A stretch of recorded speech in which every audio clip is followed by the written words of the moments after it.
he's saying? And what should President Trump be doing when it comes to Iran? We'll ask Anni Cyrus tonight what she says about all of this, as she's been tracking it very, very closely for several days during that Christmas break. So we're going to be joined by Trevor Loudon, Anni Cyrus, and then we're going to be joined by David Pine. Let's talk about Venezuela with him. Let's talk about where we're at with Russia and Ukraine. Didn't we just have some drones? Some drones hit what is supposed to be the private residence of Putin while we were on the break? By Ukraine. Does this war sound like it's ending anytime soon, folks? Let's talk about that with David Pine.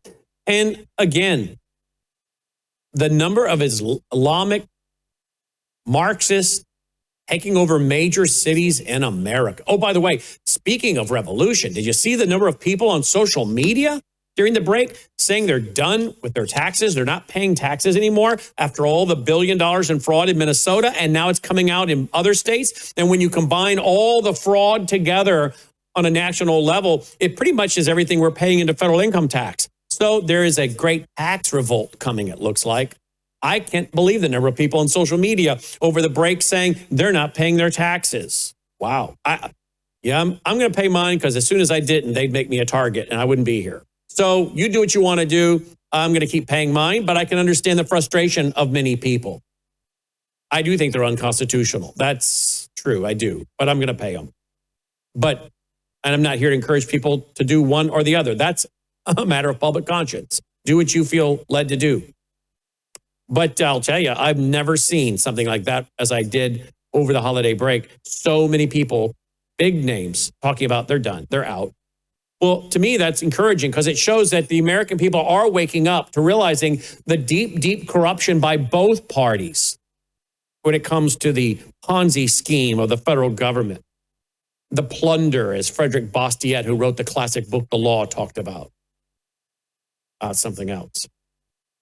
Over the break, I worked a lot on our Revelation series. My Revelation series, I spent 1.5 years teaching through, and I did put together a commentary, spent hours, 8, 10, 12-hour days working on that commentary. It's done. It's now been handed over to my grammatical editor, Jill, to work on. So soon we should be announcing the brand new Bible commentary and study guide on the book of Revelation. I worked on that.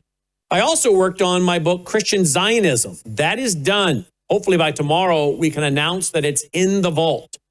You won't need to buy it. It'll be in the vault for members who are members of the vault. You can join too at worldviewtube.com/vault, worldviewtube.com/vault. So that'll be in there. I worked on that. That got done.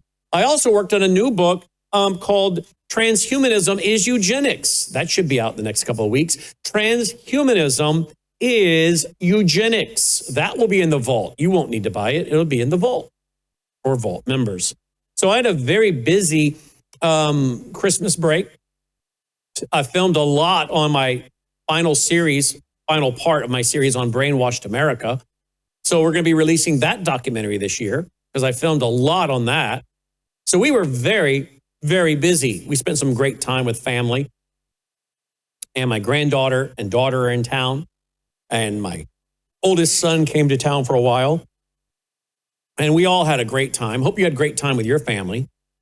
So we worked a lot, no doubt about it. Need to take those times off the air to get a lot of writing done that I can't do during a normal broadcast schedule, because I'm so busy just researching and studying to go on the air. So I needed those 10 days off to write and to edit, and look forward to the books that come out of that 10 days. As well as I said, Christian Zionism book should be out. It's about 100 pages. That should be out and available tomorrow. For Vault members. We'll keep you posted. Yeah, our website went down right before we went off onto break. The company we're working with just decided to turn us off. The software company we're using. No notification, no warning. And then when my IT guy said he filed a ticket, he said they didn't even respond. They deleted the ticket. So we had to spend a lot of money rebuilding a lot of systems to get away from that company. But it'll be better in the long run, because it now makes us more independent, not so vulnerable. That cost a pretty penny and a lot of time. We're almost done putting it all back together. And then on to other things. And very soon, we are going to release, and we're not going to release it till it's ready and acting and functioning as we want it. But very soon, I will be releasing a worldview and Bible software program that will be part of the vault. You will not need to buy it as an additional payment. It'll automatically be part of the vault. But it is going to be, I think, the world's premier biblical worldview software based on 36 years of my writing, radio shows, TV shows, documentaries, and interviews, and all the other broadcasts we've carried here for years. Everything we have done has been or is in the process of being transcribed. And it's almost all done. And then you're going to be able to search it.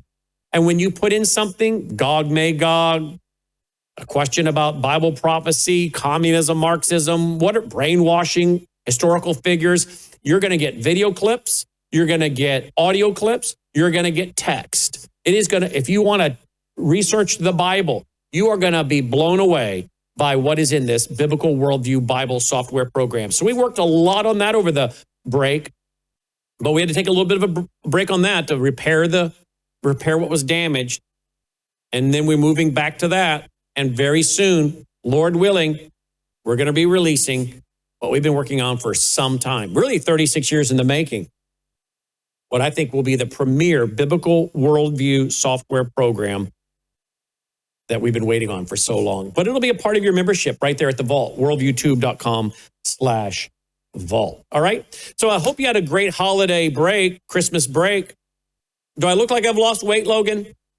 Because I have. I hope you're getting the Bella Melts. I hope you're using the Bella Melts. They're really good, by the way.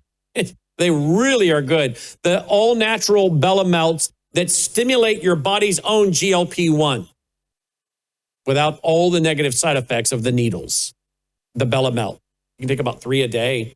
A lot of people are. Full details at melissahousebg.com, melissahousebg.com. Of course, I'm doing the Bella Grace every day. Not only the Bella Melt, but you got the Bella Grace elixir with 3 powerful ingredients. 3 powerful ingredients, the collagen, top drawer, peptides cut short so your body actually absorbs it.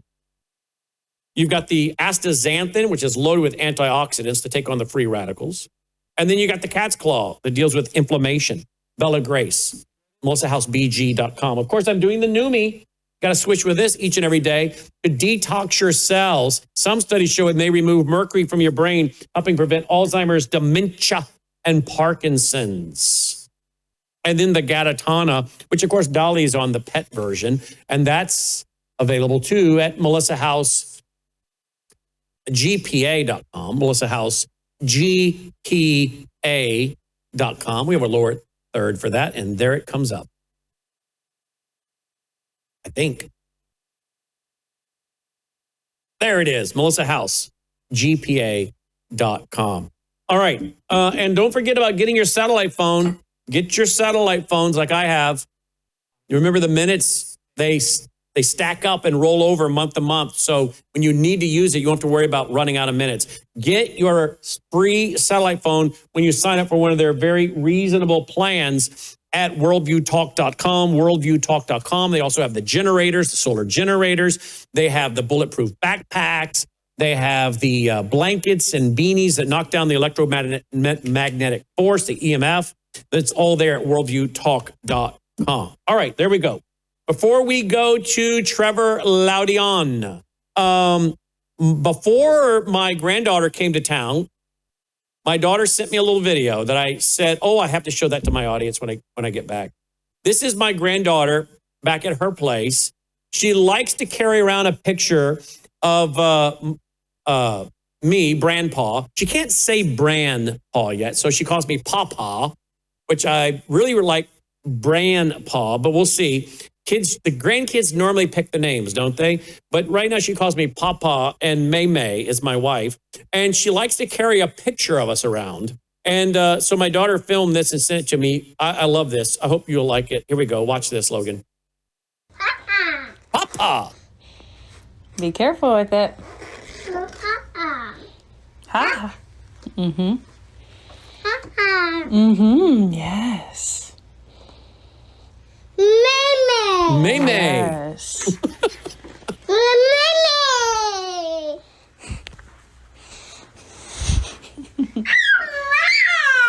Oh, wow. Yeah. Two. 2? What? How do you know that's a 2?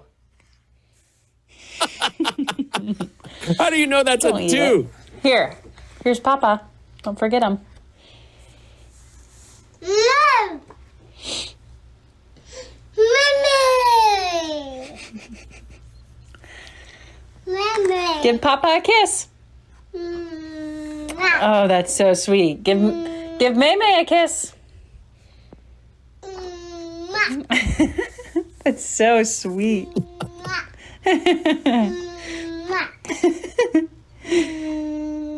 Mwah. Do you love Papa and Maymay?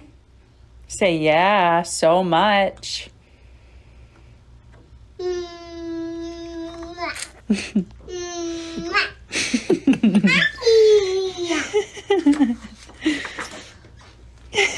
So sweet. Mwah.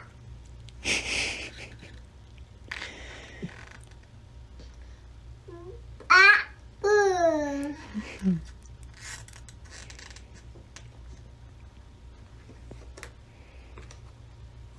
There you go.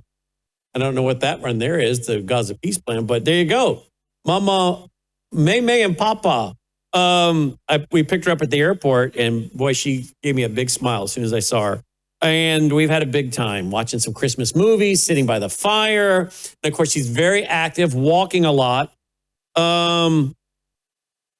I got a lot of video footage. Of course, I'm a grandfather, so I have a lot of video footage like that. Some of it, of course, we've taken here ourselves in town, but we'll maybe bring you some video footage later in the week and maybe even bring her into the studio. Maybe we'll get her here to the studio. But there you go. I thought you guys might enjoy that. We get a big response when we play videos of Cayman and let folks see her. But there you go.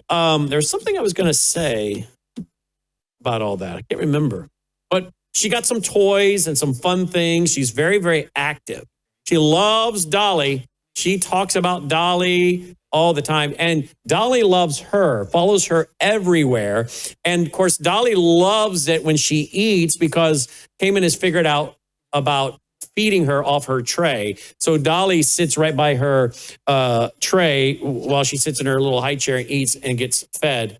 And so they're having a big time, no doubt about it. So anyway, I hope you had a great time with your kids and grandkids and all the family. Hope you had a great time. What did I get? Logan put it out there on Facebook. Mostly what I got this year was I got some really nice sweatpants, which I love to put on sweatpants when I'm not in my suit and just chill in a pair of sweatpants and sweatshirt. And I like tennis shoes. I have to tell you, I love footwear. I have a rather large collection of shoes, which you guys never see. And Logan, I showed on Christmas morning where I filmed because my oldest son got me shoes. My son Logan got me shoes. My daughter got me shoes. Melissa got me shoes. And then Melissa and Logan got me a pair of shoes. So I don't know, the memo must have been the old man needs shoes. So I got a lot of shoes, or they know I like shoes. And so I got a lot of shoes. I got a pair of boots from Logan, right? No, from Landon. I got a pair of boots. I like boots too. But someone said, oh, come on. You don't, I talk about wearing shoes onto the desk. You don't see that. And someone put on Facebook, and you wear shorts. We all know that you're wearing shorts. You're not wearing pants.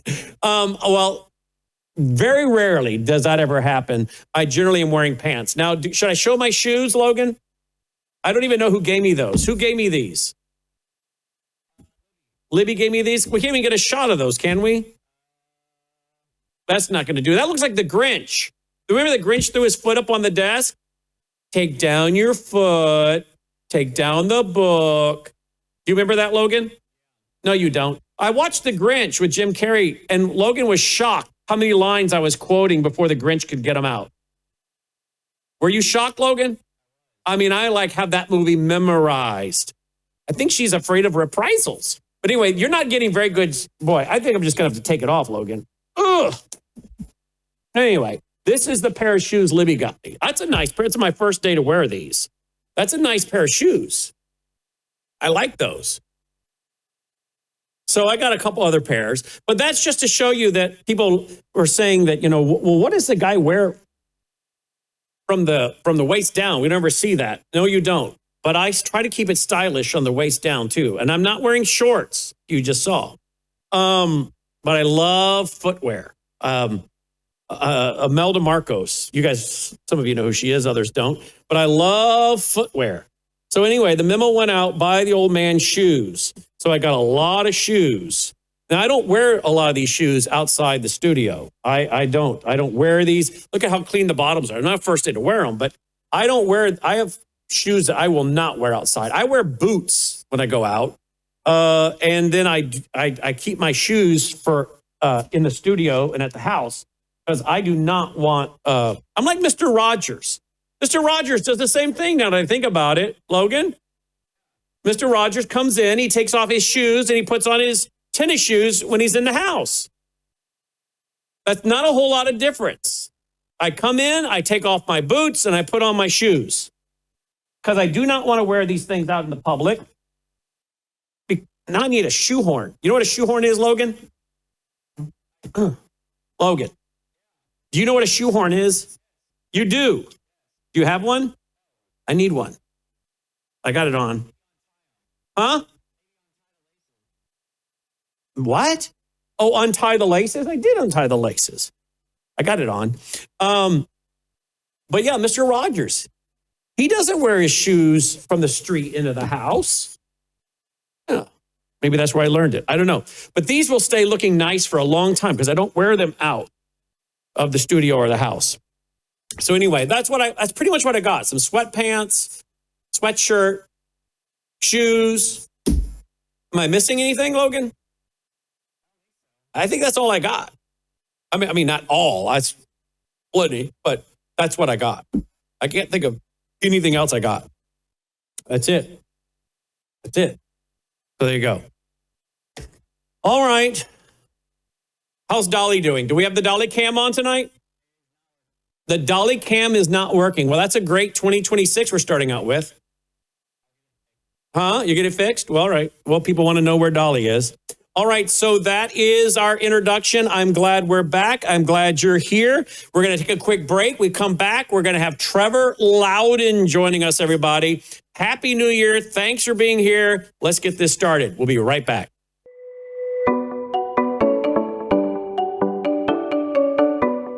Introducing the Sentry Wellness System, the ultimate under-sink water treatment solution designed with you in mind. Say goodbye to harmful toxins and hello to water enriched with essential nutrients like calcium and magnesium. Enjoy the benefits of increased pH for on-demand alkalinity, all from a zero-waste system that fits seamlessly into your home. Installation is a breeze, taking just 15 minutes, so you can have clean, healthy, great-tasting water straight from your tap. Perfect for apartments, homes, rentals, and even RVs. Elevate your hydration and well-being with the Sentry Wellness System because you deserve the best in every drop. Sentry H2O. Tap into wellness. Joining me now is Trevor Loudon, historian and expert on so many vital issues related to the Students for Democratic Society, the socialist, the communist, the Marxist, the globalist. He joins us now to talk about, well, Mamdani, the new mayor of New York City, and his tenant director. Oh, you got to hear this. And the new mayor of Seattle. There's a common theme here, folks. These people are openly telling you they're socialists. They don't believe in private property. And I guess if you have property you own in New York, particularly if you're a landlord, you're into rental and properties investments, this is scary stuff. This is dangerous. It is unconstitutional. It'll be very interesting to see how the courts handle this because this is an attack on all of us, where there's an attack on private property. He joins us now by phone. Trevor, welcome back to the broadcast. Happy New Year. Oh, thank you so much, Brandon. Great to catch up with you, and the best to all the viewers out there. Thank you, Trevor. I want to get to Venezuela here in a minute because I'm happy that Maduro got snatched up. I think there's more work to be done there, but I think it's a good start. I want to get your take on that in just a minute. But before I get into that, I got to go to this video of the New York City Mayor Mamdani's tenant director. I guess her name is Sia Weaver. Listen to what this lady is saying. Have you heard this, by the way? Have you heard this? No, I haven't, but she is a DSA comrade. She's a Marxist. Oh, you know who she is? Oh, yeah, absolutely. Yeah, yeah. Oh, well, then Marxism is as Marxism is. Here she is. I think the reality is that for centuries we've really treated property as an individualized good and not a collective good, and we are going to transitioning to treating it as a collective good and towards a model of shared equity will require that we think about it differently, and it will mean that families, especially white families, but some POC families who are homeowners as well, are going to have a different relationship to property than the one that we currently have. Okay, there's so much there. POC, I guess that stands for people of color, I'm assuming. Yes. But notice she also talks about shared equity. Shared equity, lady, first of all, equity means you have a stake. You worked, you sweated from your brow. The Bible says to put your hand to the plow, gain wealth over the course of time to the sweat of your brow. You have sweat equity. You have worked for it.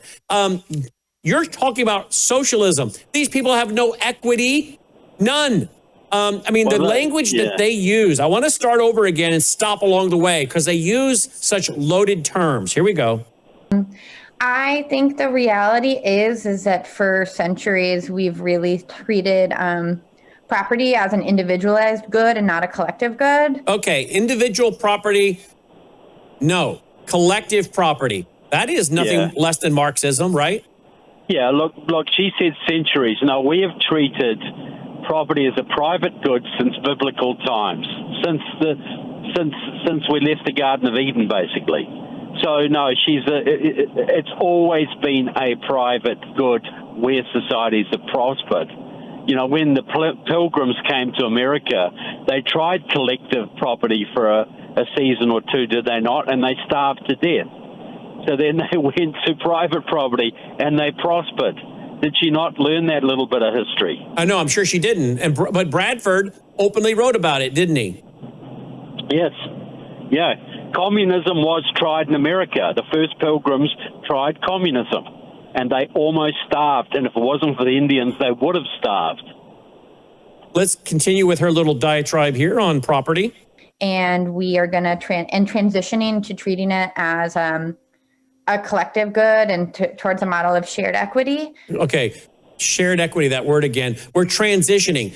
Traditional, transitional, transformational. Those are three words I tried to get my audience to understand, and it was being used in the church, quote, church setting for a long time. You take a traditional church, you put it into transition until you have completely transformed the church, and it's no longer a church, it's now a community organization. Traditional, transitional, transformational. But that's exactly what they do when it comes to the socialists, the communists. They come into a country, they take its traditional values, its traditional laws, its traditional culture and history and heritage. They put it into a transition until they have completely transformed the society. Now, they're going to do this in New York City, and we'll get to Seattle in a minute, but they're going to do it in Seattle. They're going to do it in New York City. Of course, they've done it largely in many of the blue states like California. Traditional, transitional, transformational. Speak to that, please, Trevor.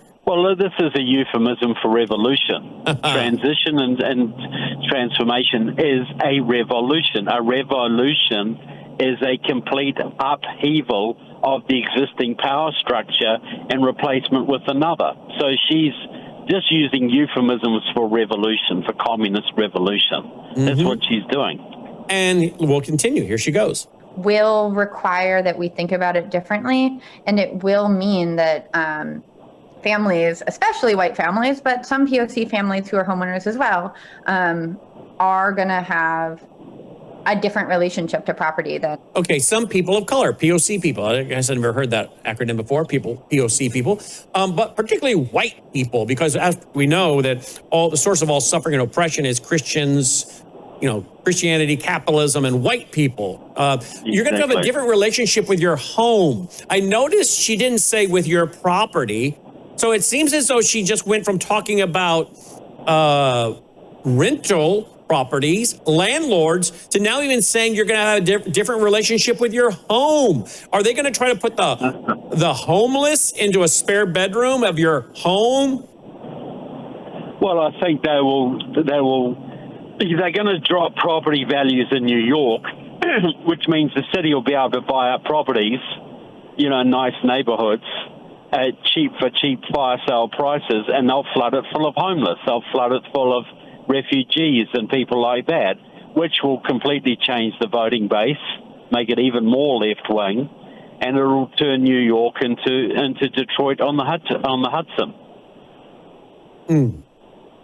Well, can New York survive this 4 years under Mamdani? I mean, Giuliani brought the city back, but can New York survive 4 years of what this guy's going to do, Mamdani?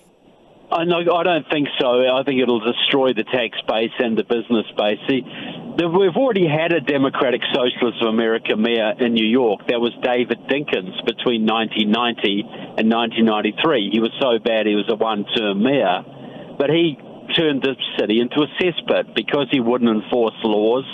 Crime went rampant. Times Square was a pit. It was full of drugs and prostitution. The businesses closed. The tourists stayed away. And then we had to have a complete change. He almost wrecked it. And Democratic Socialist America in those days was way, way more moderate than it is today. Now it is full-on communist. So we've already seen what Dinkins did to New York. Now, I don't think New York can handle 4 years of Mamdani. I think the federal government is going to have to get involved in this at a reasonably early stage before things get too bad. Well, there you go. That's what I wanted to get to, the courts. Do you think this is going to end up going all the way to the Supreme Court? Rent controls, infringement on private property. Is this going to end up at the Supreme Court? Because I pray it does. We need a final decision on this. Yeah, well, it will, but in the meantime, they will be lawless. They will just do what they want to do until they get stopped from doing it. And then they'll still do what they want to do. Because what Mamdani is doing right now is stacking the whole bureaucracy with communists just like him, just as Dinkins did from 1990 to 93. There are still people there today in the bureaucracy who are put in by Dinkins, hardcore Marxists. New York has never fully recovered to its full potential. And Mamdani's going to be way worse. Plus, he's got the 12 Shia Muslim side of things as well, who they're the same people that helped with 9/11. So, yeah, I think if you can get out of there and then get some value in your property, I would do it now. Wow, absolutely. All right, well, here's what he said in his inauguration speech, which I guess he swore himself, he was sworn in on the Quran. He put his hand on the Quran. But listen to this. Here's what he said. We will replace the frigidity of rugged individualism with the warmth of collectivism. The warmth of collectivism, the rigidity of rugged individualism with the warmth of collectivism, the warmth of socialism, the rigidity of the free market system with the warmth of Marxism. Wow, what a liar. Do you know the warmest collective place in the universe, Brandon? Where? It's called hell. This is it. Collectivism is hell on earth. That's what he wants. Collectivism is the gulags. Collectivism is Pol Pot. Collectivism is where the individual does not matter. Why is America special? Because America was the first country in the world that enshrined the rights of the individual, the rugged individual, and protected those rights with a written constitution. That's why America's great. That's why America's a fantastic country. And he is absolutely opposed to that, which means he wants to take people back to the age of slavery. That's what he wants to do. Now, President Trump talked strongly about Mamdani before he was elected. Then once he was the mayor-elect, Mamdani comes to the Oval Office, and some people weren't too happy with the warm reception he received in the Oval Office from the president, saying he wished him well, and he thought, different things he said that seemed a little too positive for some. I didn't really care for it, but others were saying all he's doing is trying to show people, I gave the man a chance. I was nice to him. I tried to give him a chance. And now when he starts implementing these policies, my administration is going to start, saying, I'm sorry, these are violations of these people's private property. It's violation of various contract law. Do you think President Trump was just being nice to say to the American people from a PR standpoint, I gave the man a chance and he blew it? Yeah. I didn't like it either, Brannon, to be honest. But yeah, I think that's Trump's thinking. I personally think he should have just said right from the start, you're not welcome here. Your values are opposed to ours. We're not going to let you ruin a great city. But I think this is more Trump style. He likes to be nice to dictators before he has to be nasty to them.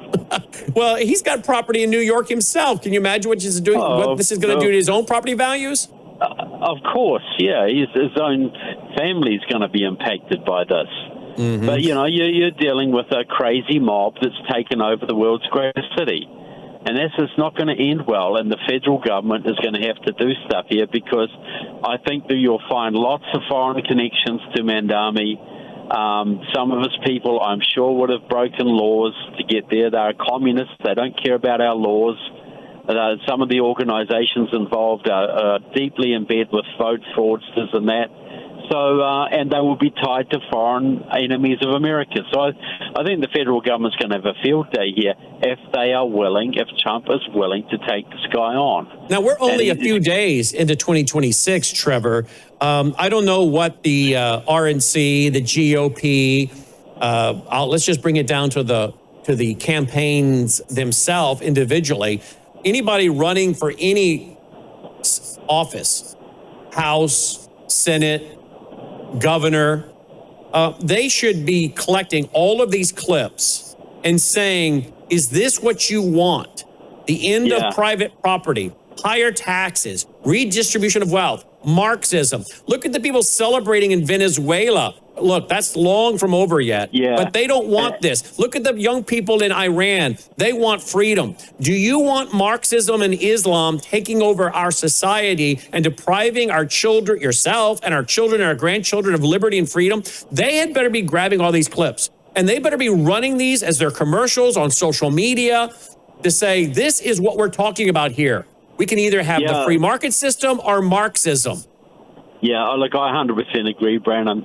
We've just seen the liberation of at least partial liberation of Venezuela.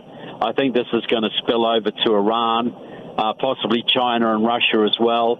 I think there's revolution coming in Cuba too. I think Cuba's going to be next, and this is a great thing. And this is going to be a time of contrast. How can we liberate the world when we're allowing communists to take over our major cities? And it isn't just New York. Portland, Oregon's got 4 DSA members on their council. Chicago's got more than 6. Milwaukee has them. Atlanta has them. Los Angeles has several. They are taking over all of our major cities, all of our major blue cities right now.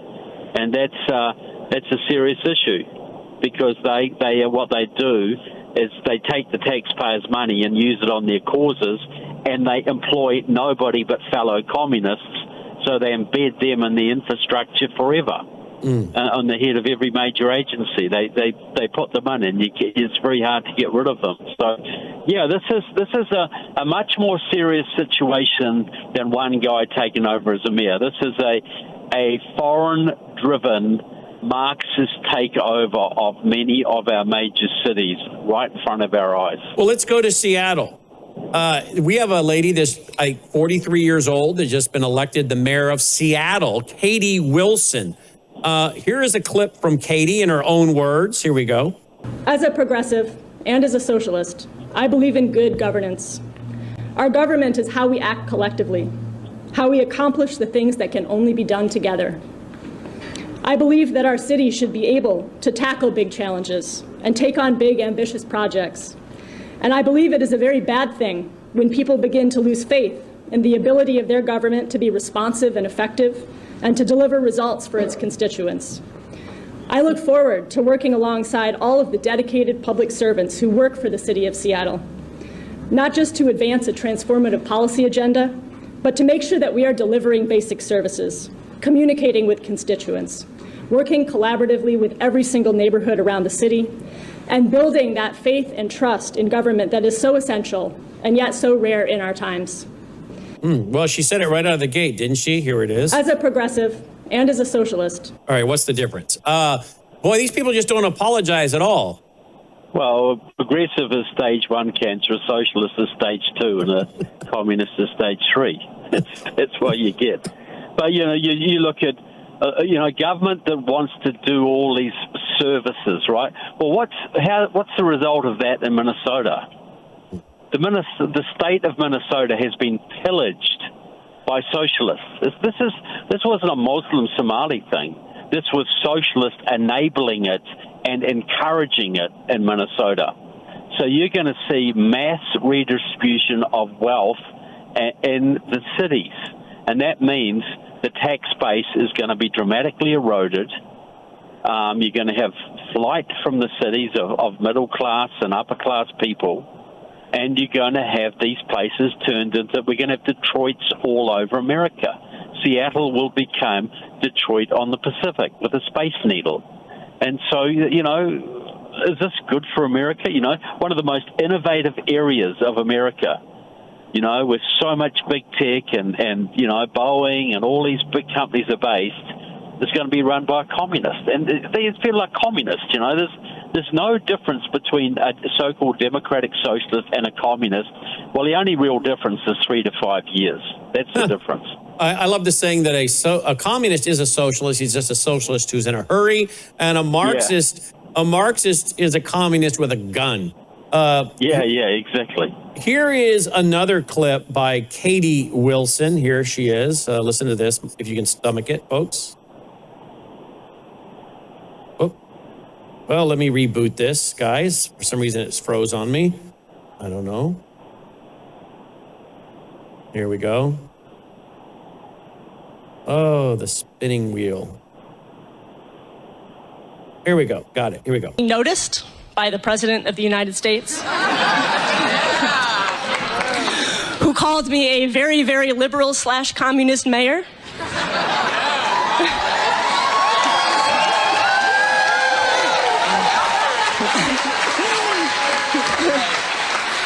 It's nice to feel seen. That's all I'm going to say about that. All right. I don't know if you've noticed whether it's Mamdani, Katie here. It seems as though the people are electing, not our audience, obviously. And at some point you wonder where voter fraud's involved if they really are electing these people, but they probably are in those markets. But it's as though it's Romans 1. Romans 1, the consequences when we reject God over and over, one of them is you become a nation of fools, says Romans 1. That means vain, useless, and futile. And you end up with leaders that know the righteous judgments of God, but ignore them and encourage other people to ignore them. You read that in the text. And I look at these people, whether it's Mamdani, his tenant lady that's taken over, this woman, Katie, these are Romans 1 fools. I mean, these are the dumbest of the dumb. You and I are old enough now, and many of the audience are much older, but these are not the kind of people that would have been elected. I mean, there was a day in time that some cities would elect progressives, right? But you even describe them, Dinkins, as a moderate. We're living in a day and time. It's like the dumber you are, the more unaccomplished you are at life, never having anything successful. These are not people that have built businesses. They've not solved problems. They've just become community organizers and then, like Barack Obama, maybe go into the Senate in a state like Illinois. But these are the dumbest of the dumb. And yet they're now in charge of police departments, for Pete's sake. Yeah, they're the dumbest of the dumb. They have no real life experience. And this overwhelming sense of entitlement and superiority.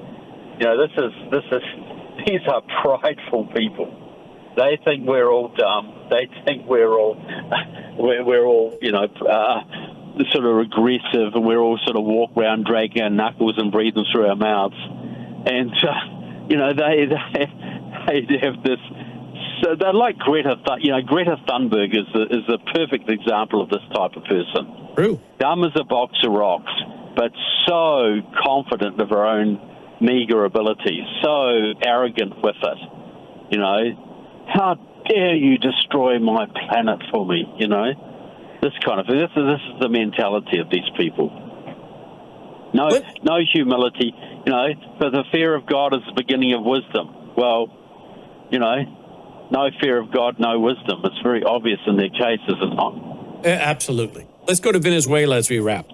I'm happy about Venezuela in that I've been saying since 2010 in our broadcast over and over my concerns about Iran, Russia, China being in there, training terrorists on Margarita Island, et cetera, et cetera. Again, in our archive, I just keep bringing this up. It's the audience knows it. They're regulars. Have been listening for years. So I'm thankful to see this move. I think there's still a lot more to be done. Who's in charge of the military? I think we know Venezuela is still in charge. Their own socialist, Marxist leaders are just moving up the ladder. But at least a message has been sent, because I am very concerned, and I'm glad that President Trump, and I wrote about this in an article at worldviewtimes.com, I am glad he cited the Monroe Doctrine. There's no reason why we should be allowing China, Russia, Iran to set up military bases, train their proxies and terrorists in our backyard. Cuba, it would be great to see that country liberated. I think that might happen. But Lenin said before he died that we'll take Eastern Europe, Asia, we'll surround the United States, and then we'll collapse it from within. That seems to be what they're doing. They're surrounding us right now, but they're collapsing us from within, as Khrushchev bragged to the Secretary of Agriculture. Your children will fall over into our hands like overripe fruit. And you see the children that he was referring to are the ones that are now voting for these people. They are these people. It is interesting and scary how much of the goals of the communists when it comes to America alone are being accomplished. We'll surround the United States and collapse it from within, said Lenin. Respond to that, please. That's exactly the plan, exactly the strategy. And Venezuela was a huge part of that. Look, you got a Marxist in Canada. You got a Marxist communist in Mexico. You got most of Latin America as communist, particularly Brazil and Venezuela, and probably now and Cuba and now Colombia. So yeah, this was the plan. So Trump is very right to reinvigorate the Monroe Doctrine and get these people out of our continent. No question. So, but he's got to follow through on this. No. China cannot continue to buy Venezuelan oil. Russia cannot continue to operate its assets in Venezuela. This has got to be a full cleansing of the system. And so, but this is a brilliant first step, very well executed. I've criticized a lot of Trump's foreign policies, but I give him full marks for this one. I can't fault this one. No, absolutely not. Now let's go to one other issue. Over the break, we saw a lot of people, some big names in the Twitter, MAGA, America First, conservative world saying they're done paying taxes. The $1 billion fraud out of Minnesota, now the governor, Walz, is saying he's not going to run for re-election. But we also find this fraud is in other states. This is going on all over the place. Yeah. And it seems as though the Democrat Marxists have been involved in this scam, setting up fake daycare centers, health centers, et cetera, laundering money. When you add in all the fraud, and we were saying this last year here, when you add in all the fraud, if you just eliminated the fraud, you could do away with the federal income tax. But if you eliminated the fraud plus the unconstitutional agencies at the federal level, we would not need a federal income tax. Trump is now talking about $600 billion in tariffs revenue that's come in and to be collected, $600 billion. Then you add whatever we do with energy out of and oil out of some of these countries like Venezuela. How long before we can just do away with a federal income tax? But have you ever seen, I have never seen, Trevor, so many people over the holiday break on social media saying they're done paying taxes. They're not going to pay taxes this year. Now, I don't recommend that. I'm going to pay my taxes, okay? But have you ever seen so many people in the big Twitter world that have, these are not people that don't have anything. People that don't have anything can afford not to pay taxes because what's the government going to take from you? But the people that actually are saying this, some of them have homes and assets. We are at a tipping point here, aren't we? Oh, look, absolutely. And this is, as you say, this is the tip of the iceberg. But you look at it, it's the scale of the fraud is beyond imagination. How has the American economy even survived this? You know, because this ain't just Minnesota. This is California. This is Washington. This is many other states. And so they've been dragging us down for a long time, and the day of reckoning has come. And we've got to see lots of people go to jail here, and we've got to see this cleaned out. We've got to see the end of the income tax, and we've got to see a massive reduction in the federal bureaucracy. Yeah, this is a tipping point, absolutely. Well, this cannot go on. It cannot, but no, people will not allow this to go on. No, they will not allow this to go on. One other little quick clip before I let you go. Listen to the Secretary of War today, Pete Hegseth. He's not holding back. Listen to this. Not to mention drug boats in the Caribbean and the Eastern Pacific carrying drugs headed to the United States to poison the American people. We're not playing the whole catch and release game anymore. These are foreign terrorist organizations, the Al-Qaeda of our hemisphere, and we will sink every drug boat headed in our direction, reestablishing deterrence. All right, these guys aren't playing around. I mean, agree or disagree with what they're doing. They're not playing around. Yeah, and nor should they. You know, look what playing around has got us for the last several presidents. Mm-hmm. Can you imagine if Kamala were president right now, and with these mayors taking over New York, Seattle? I mean, can you imagine? Would we even be on the air? Would we even be on the air tonight? I doubt it, Brennan. You know, look, you imagine already she would have legalized 30 million illegal immigrants, and they'd all be on the road to voting. You know, the GOP would be over. And you know they'd be passing laws. Of opposition. You know that she'd be signing executive orders related to hate crimes. They were already talking about that under Biden. Yeah. Which means we couldn't talk about Islam. We'd be getting a jail sentence for this conversation. Well, we're on borrowed time as we close here with you. We're on borrowed time. What do the American people need to do? Well, they need to get deeply, deeply, deeply involved, you know.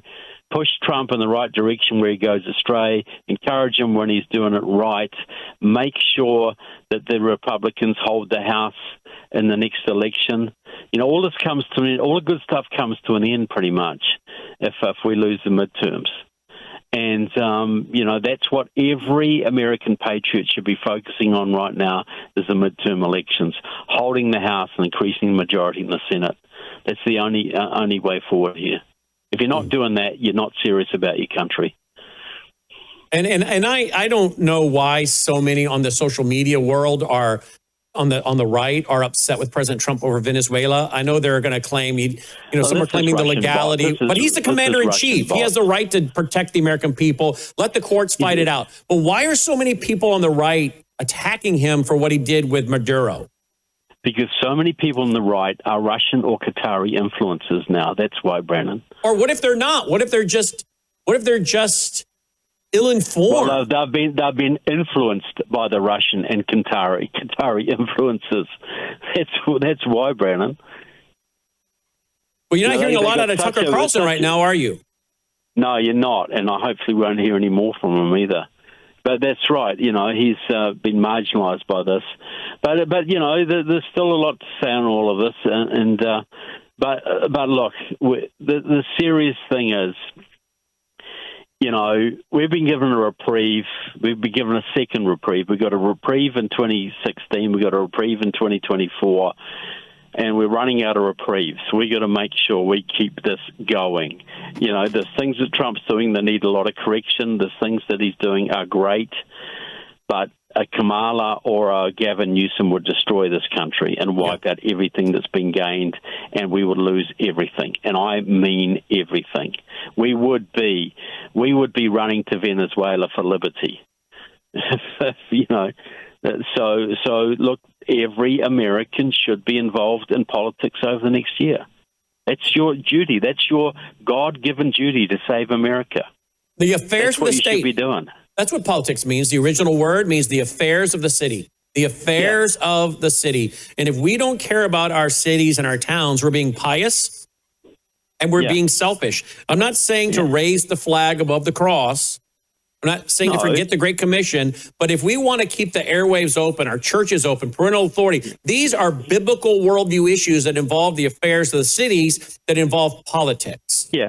Look, as William Federer says, if the first duty of a Christian is spread the gospel, the second duty is to preserve the liberty to spread the gospel. Anybody who tells you that Christians should not be involved in politics or the affairs of their city and their nation has never read the Old Testament. 100%. Yep. Yep. TrevorLoudon.com. TrevorLoudon.com is his website. Let's put it up there real quick so people can get the spelling correct and visit him and find his great books where he writes about a lot of these characters, tells you their associations. So let's put there it is right there already to the left. TrevorLoudon.com. TrevorLoudon.com. As always, Trevor, thanks for being with us. Happy New Year.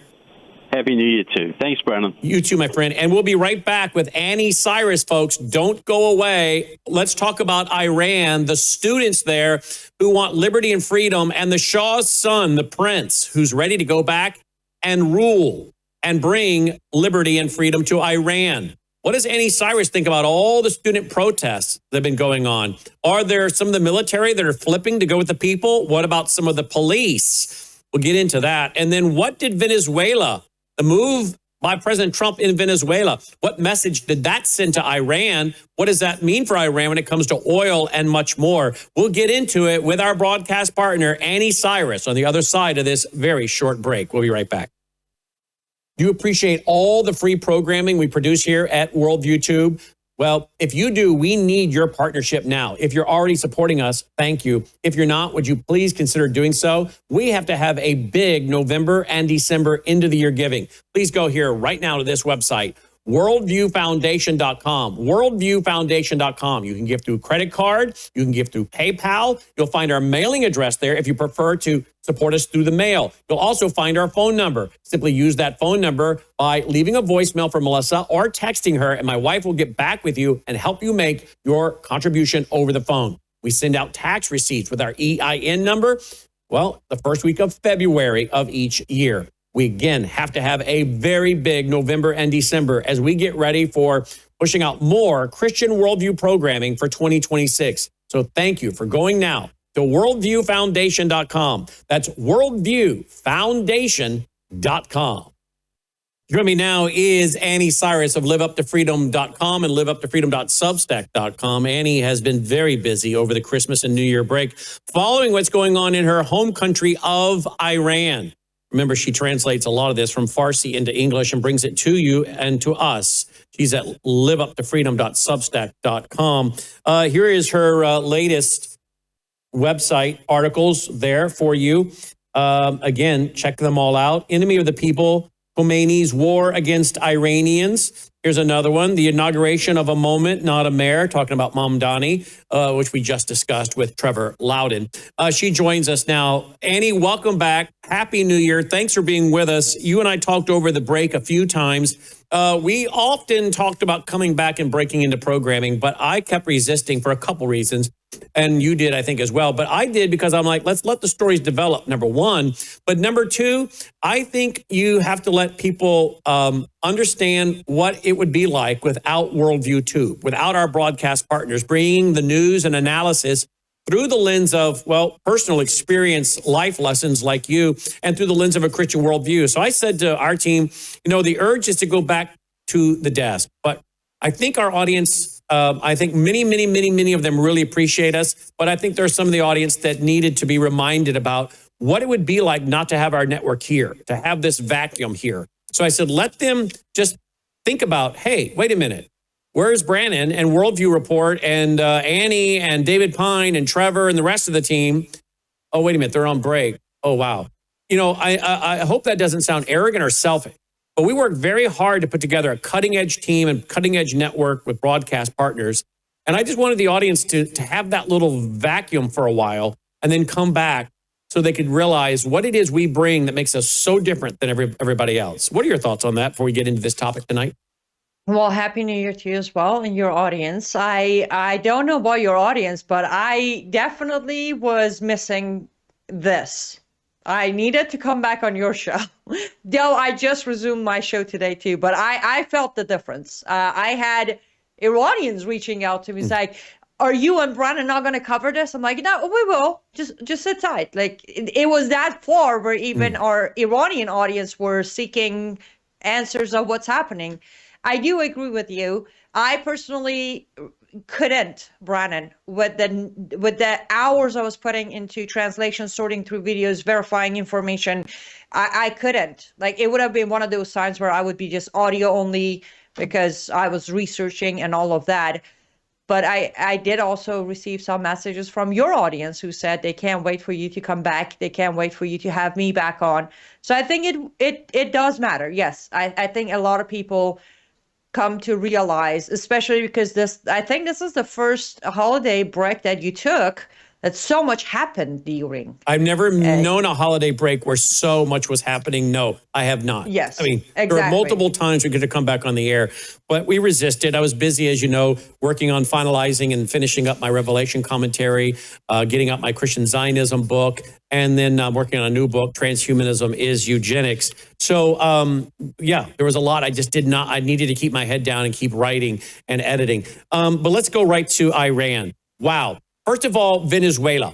I'm very excited about what President Trump did in Venezuela. I think there's a lot left to do, but I've been warning about this since 2010 in our archive about missiles from Iran going into Venezuela, 5,000 Russian man-pads, those surface-to-air missiles that can be smuggled into the U.S., used to take down an airliner, who knows what else. So since 2010, I just kept hammering this. Venezuela is going to be the next missile crisis for us, like Cuba was. We've got to deal with Venezuela. We got to deal with Venezuela. You got the Margarita Island. They're training terrorists. We had all kinds of reports that they were training some of these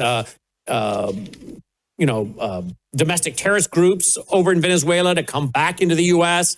Venezuela has been a problem. Russia, Iran, China there, as we know. So I'm very happy. I know some people on the right are not happy.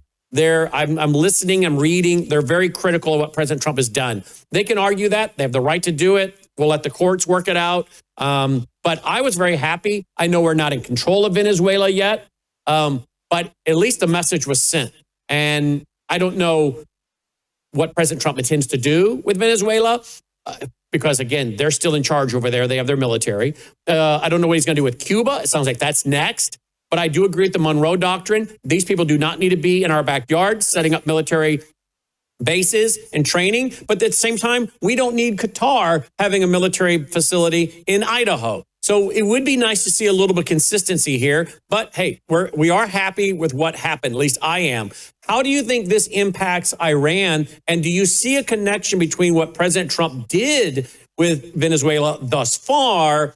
And then, of course, now I'm reading reports from the Jerusalem Post and others that I talked about with Aaron, a reporter on the ground in Israel today, that Israel's saying, hey, now that President Trump has done this with Maduro, does this free up Israel to go after Iran? So obviously, Israel sees some kind of connection between Iran and Venezuela, and they're moving forward on Iran. Put all that in the context now of the students in the streets. Okay, so there are three. So Khamenei, the supreme leader of Iran, is facing three major battles. We need to separate them. The first battle is, of course, the people of Iran on the streets. That's the first battle, because that has started at 11:30 p.m. Eastern time on the 27th of December, which was way before January 3rd situation. That is one side of things. What happened in Venezuela, did it have any effect on Iranian people, their mission and their hope? No, none. It has made them a little concerned, as if would Trump come and do the same thing with Khamenei? Because that's not what the people of Iran want right now. That's one battle.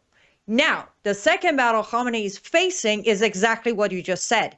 Now, President Trump did this. Is he going to give Israel a green light to come in, which would be a disaster for Khamenei to face? The third battle he's facing is since January 3rd. Since U.S. picked up, or I don't know, whatever the proper phrase is here, Maduro, Khamenei is under pressure from his own cabinet of what's going to happen to the $140 million that Maduro owes us. We just lost $140 million. The second pressure on Khamenei right now is from head of IRGC of what are we going to do about our bases.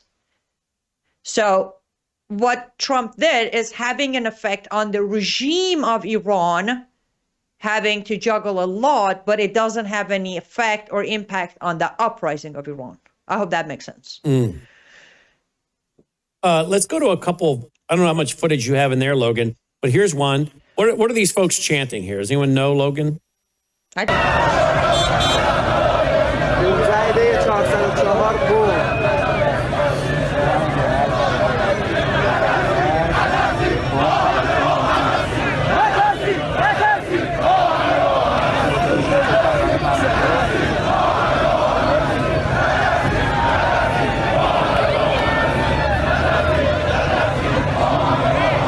What are they chanting, Annie?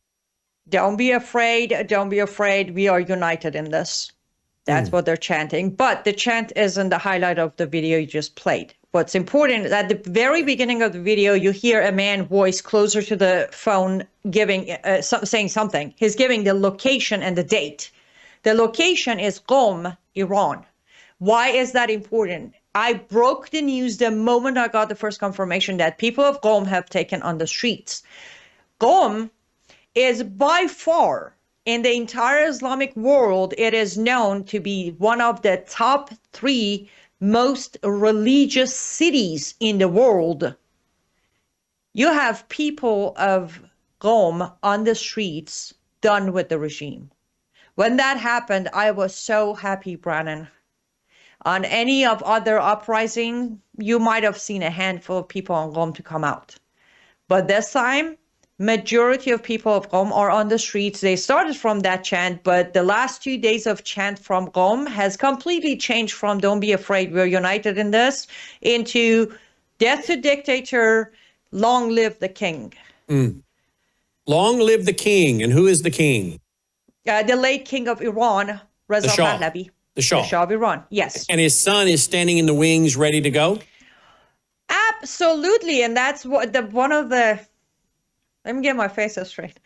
One of the most beautiful part of last 5 days, we are on day 10 of the uprising, but starting day 5, people chant across the country. I should mention this.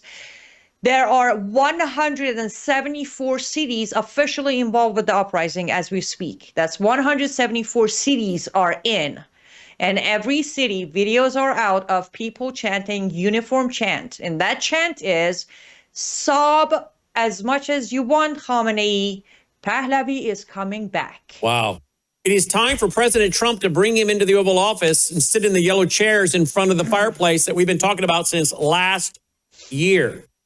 And I think Nigel Farage basically just did that over in London, right?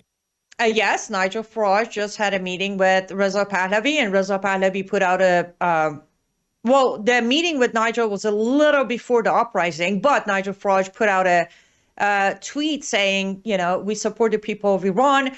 And Reza Pahlavi, to answer that, put out a tweet saying, "We appreciate all of your support of Iranian people and their fight for the freedom. We look forward to the day where UK and Iran can be great allies in peace and prosperity again." And that's... Sorry, I just quickly, because today's big news is a letter or a quote of an interview Reza Pahlavi, Prince Pahlavi did in response to President Trump, again saying that if the regime doesn't stop killing its people, we're going to take military action. Prince Pahlavi put out or did an interview saying he strongly believes there is no need for any U.S. military action or any other kind of interferences right now, as people of Iran are following the plan and they have the moment they need to topple the regime. Wow, that's pretty remarkable. So the prince doesn't even want the military of America getting involved. He wants the people to handle this. Of course, I have to ask, number one, is that because he realizes maybe they're getting a little help from Mossad on the ground over there? There is reports that a Mossad agent has been arrested.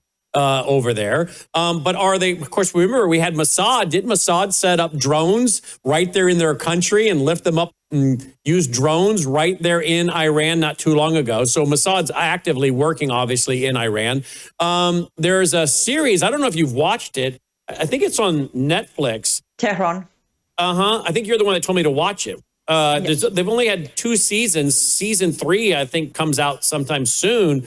That's quite remarkable series because that is about a Mossad agent who goes over into Iran. So that's a pretty interesting series to watch with all this going on. So it makes me wonder, does he not want the U.S. over there because he doesn't want the U.S. having ownership in some way to pick the leader and pass him over? Let it come from the people on the ground. And do we know of any kind of communication between Netanyahu and the prince? Okay, so let me go over certain things I can't directly talk of. I've been told not to, but as far as Mossad on the ground in Iran helping, more than you would ever imagine. More than you would ever imagine. And yes, 2 have been arrested. But there are at least 1,800 other of them. So good luck to the regime finding all of them. And every night they're doing more training with the average people on the street.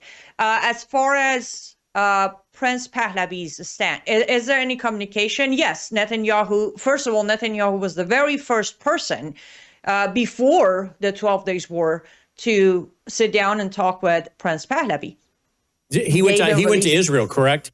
Yes, Prince Pahlavi makes 1 visit a year to Israel. That has been going on for 47 years, by the way, because Shah of Iran did it once a year with family. And then after the Shah passed away, the family continued the tradition. And then when Prince got married, they took over the tradition and with their kids and all that. As you know, we reported that during the 12 Days War, his oldest daughter just married a Jewish American businessman. So, but yes, he visited Israel on his annual visit. They had a sit down. They did a talk. The first person that Prince Pahlavi showed his 100-day plan after the collapse of regime was Bibi, actually. They went over it. They talked about it. They discussed it with his team. So there's communication for sure.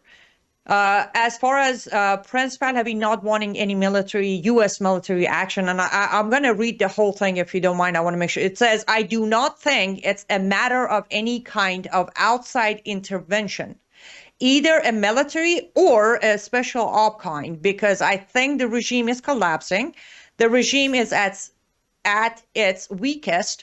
Iranians are on the streets protesting not just economic misery, but calling for an end to this regime. And they have a golden opportunity for a regime change. That's what he said exactly. Reason? Yes. Number one, like any wise leader, like him, Prince Pahlavi, who backed the topple of his father and exile of him and his entire family, will not request help from a government that has not even shaken his hand yet. Number one. Number two, something that I will be covering extensively on my Substack this week. As of right now, MEK, which is Mujahideen Khalq, which I have talked about before on your show, including the terrorist Marxist Islamist group, have the highest, by over 70%, highest support from American Republican lawmakers. We are not about to request help from Republicans in power in America, knowing they're going to place MEK in power in Iran. Not just for sake of people in Iran, but for the possible shred of hope left for Iran and America's relationship to ever be repaired. We can't have that happen. If America ever tries to place MEK in power in Iran, that will be the end of either Iranians or the end of ever any relationship between Iran and America. So Prince Pahlavi is trying to avoid all of that. Do you also think if he sees U.S. military come in there, then President Trump and others get to pick the new leader and they'll just pass over him? That's the thing. We know they will pass him. They will pass. They will place MEK. Forget about Prince Pahlavi. Even if he had 20 other good candidates, current government in America are supporters. I mean, it's easy. Just look up MEK and Rudy Giuliani. You'll see the pictures pop up. You see the conference of all the Republicans that are the good guys. And I'm not bashing anyone, by the way. This is reality. Everybody can check it. Yeah, we've talked about it before. They endorse MEK, that stands for Mujahideen Khalq, translated to English as the jihadist of creation. Why would anyone support them? I don't know. But the point is, they have supported MEK since 2018 when Obama removed them from the terrorist list in America. They still support them. And we know for a fact if America plays any role in this, what is today an organic revolution, U.S. will turn it into another color revolution, another failure like 79, and hand over the country to MEK. And that is why I think I texted you in private. I said, at this point, Trump has one choice, and that is to shake Pahlavi's hand. Iranian people are not asking for his help. There are Iranians who are putting on social media, President Trump is stay away. President Trump is stay away. So yes, that is exactly why Prince Pahlavi, our queen, and the rest of us are just asking for President Trump to either stay away or shake Prince Pahlavi's hands. Respect Iranian people's wishes. Here is what is reported to be a group of people, some of the folks wanting freedom, using explosives on a bus carrying IRGC members, we're being told.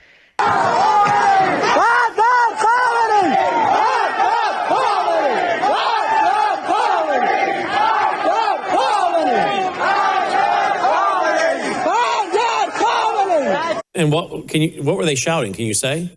Death to Khamenei, death to Khamenei. I kind of made the Khamenei part out, but I didn't know if they were using the F word in Farsi or something. Here's a funny thing. I'm going to brag for a minute, if you don't mind, Brannon. You watch, I have sorted through over 2,000 video clips in last 10 days. You won't find a single chant that has any... Really? Why is that? Why is that? Culturally, we just don't have that. I mean, we do have cuss words, but culturally, it's just not something we usually use. It's just, I don't know. It's like the worst thing they have said, death to Khamenei, down with the regime. The only thing they call the IRGC or Basij or morality police is they call them disgusting. They call them shameless. That's all you hear. So culturally, it is not acceptable to curse in public. It's not, especially if in public there are kids around. Remember, the youngest who was killed was 15 years old. We have kids on the streets with everybody. It is not culturally accepted publicly or when kids are around. You just don't. Find a way around your chant to make it angry, but keep it clean. Isn't that something? Because here in America, we're constantly having to bleep out the clips we play because there's so many F-bombs and everything else in it. But you're saying that is not done in your home country. No, you don't. Even like if you word by word translate, there's nothing you would need to beep out. Nothing. Amazing. And to answer the video, yes, they are chanting death to Khamenei, the bus that's burning down. So when they gather, as the crackdown is happening, they gather those they have arrested. They have kiosks that they shove them in there and they wait for the bus to come pick them up. So one of the things Iranians are doing are they're either flipping over or burning down the empty buses that are going to pick up the arrestees or detainees, so they won't get there. What are they doing with these people? Are they capturing any of the RGC guys? And if they are, what are they doing with them? May Lord forgive me for what I'm about to say. I am so proud of my fellow Iranians. 3 Basijis have been killed reportedly. At this point, they're killing them. Okay, say that name again. You just said the what? Basij.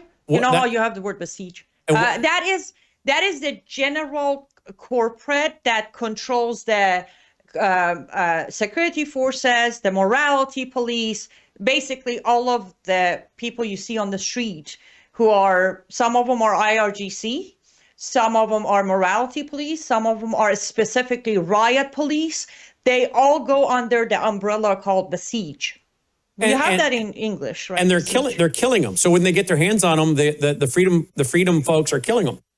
Iranians have killed 3 so far. Mm. There is in the batch of videos, there is a video that an Iranian protester has somehow manipulated a fire extinguisher that throws fire. You see, he burns down one of the riot police on his motorcycle. He literally just set him on fire. I saw one of them, if we can find, I saw one of them where a guy, it looked like he made a homemade torch. It might be the same one. So there was one of the things a lot of us are doing is we're putting out, directly to our own contacts, how to use household items, turn them into weapons. One of the easiest one is to turn your fire extinguisher into torch. I say fire thrower or torch. So a lot of guys in Iran are actually making those, just handing them to people. Because they need to burn a lot of things down. I mean, the goal isn't to burn. There you go. This is the one. Watch this. There it is. Right there. Yep. Watch. In 5 seconds, boom. And what is that? What is that? That is there's a chemical you add into the extinguisher that after a few spray, it just fires up, turns into fire. So that's what they're doing to they are giving him a chance. Most of the videos you watch people saying, put down your gun, put down your gun. If they don't, they're going for kill. So they're being, and I don't blame them. They're being very, well, if they don't, they'll kill them probably. So they're being very humane, unlike the regime has been to them. Exactly. Because of the call to action, our queen, Mother Queen, put out 3 days ago, she requested for all Basij, IRGC, police, everybody, put down your guns. Even if you don't want to join the people, just put down your guns. Well, and she asked the people to give them a chance to put down their guns before you attack them. So people are doing it. They give them a chance. Well, because they might turn and come on their side, and you don't want to kill someone that could end up being on your side. Yes, there is a picture in that email. You see a soldier in actual military uniform. He's saluting a sign on the wall. The sign on the wall says, "Long live the king." We already have military members coming. There you go. It's Javid Shah. Long live the king. That's the thing. That's the beauty of it. With the messages coming from Prince Pahlavi and Mother Queen, they are putting their arms down. They are joining, and some of them publicly are, giving help to people. Take a look at this.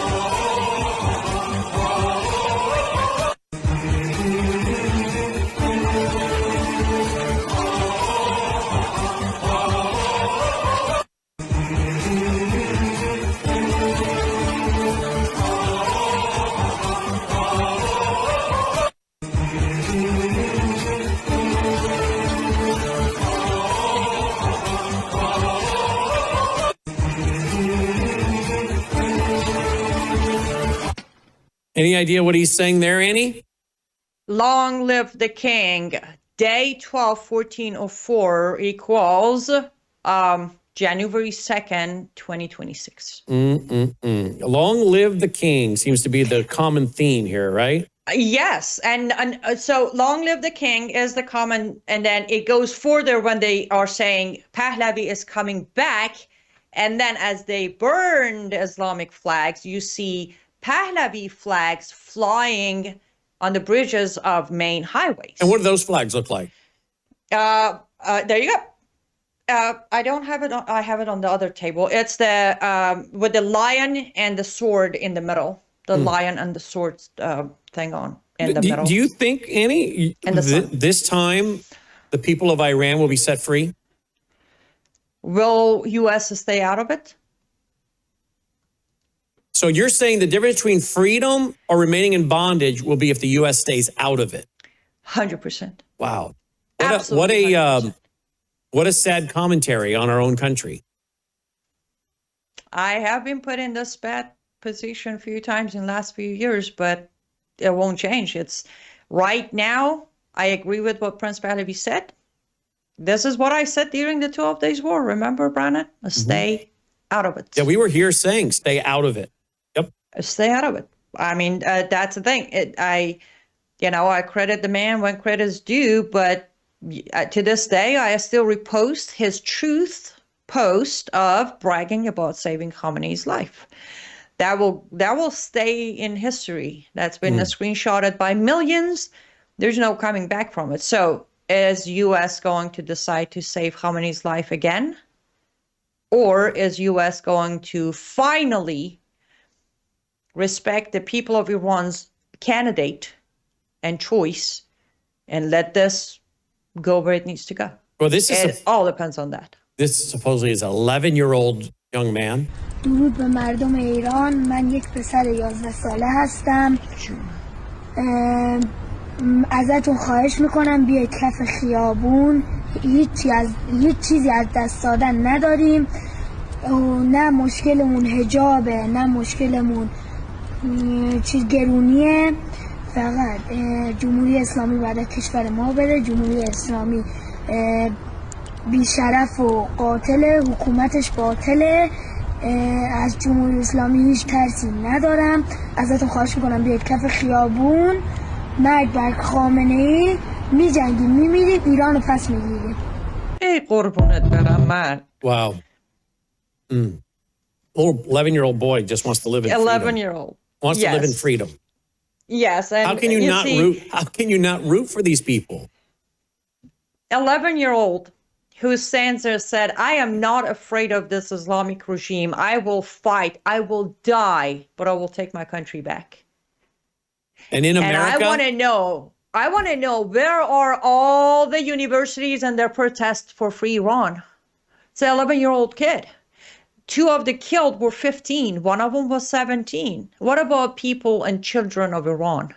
And in America, we just had with Trevor Loudon talking about the new mayor of Seattle, socialist, the new mayor of New York, Mandani, socialist, Islamist, swearing in on the Quran, going to the collectivism. His rent lady is going to says openly, you're going to have a new relationship with rent. We're going from, individual rent owners, landlords to collectivists.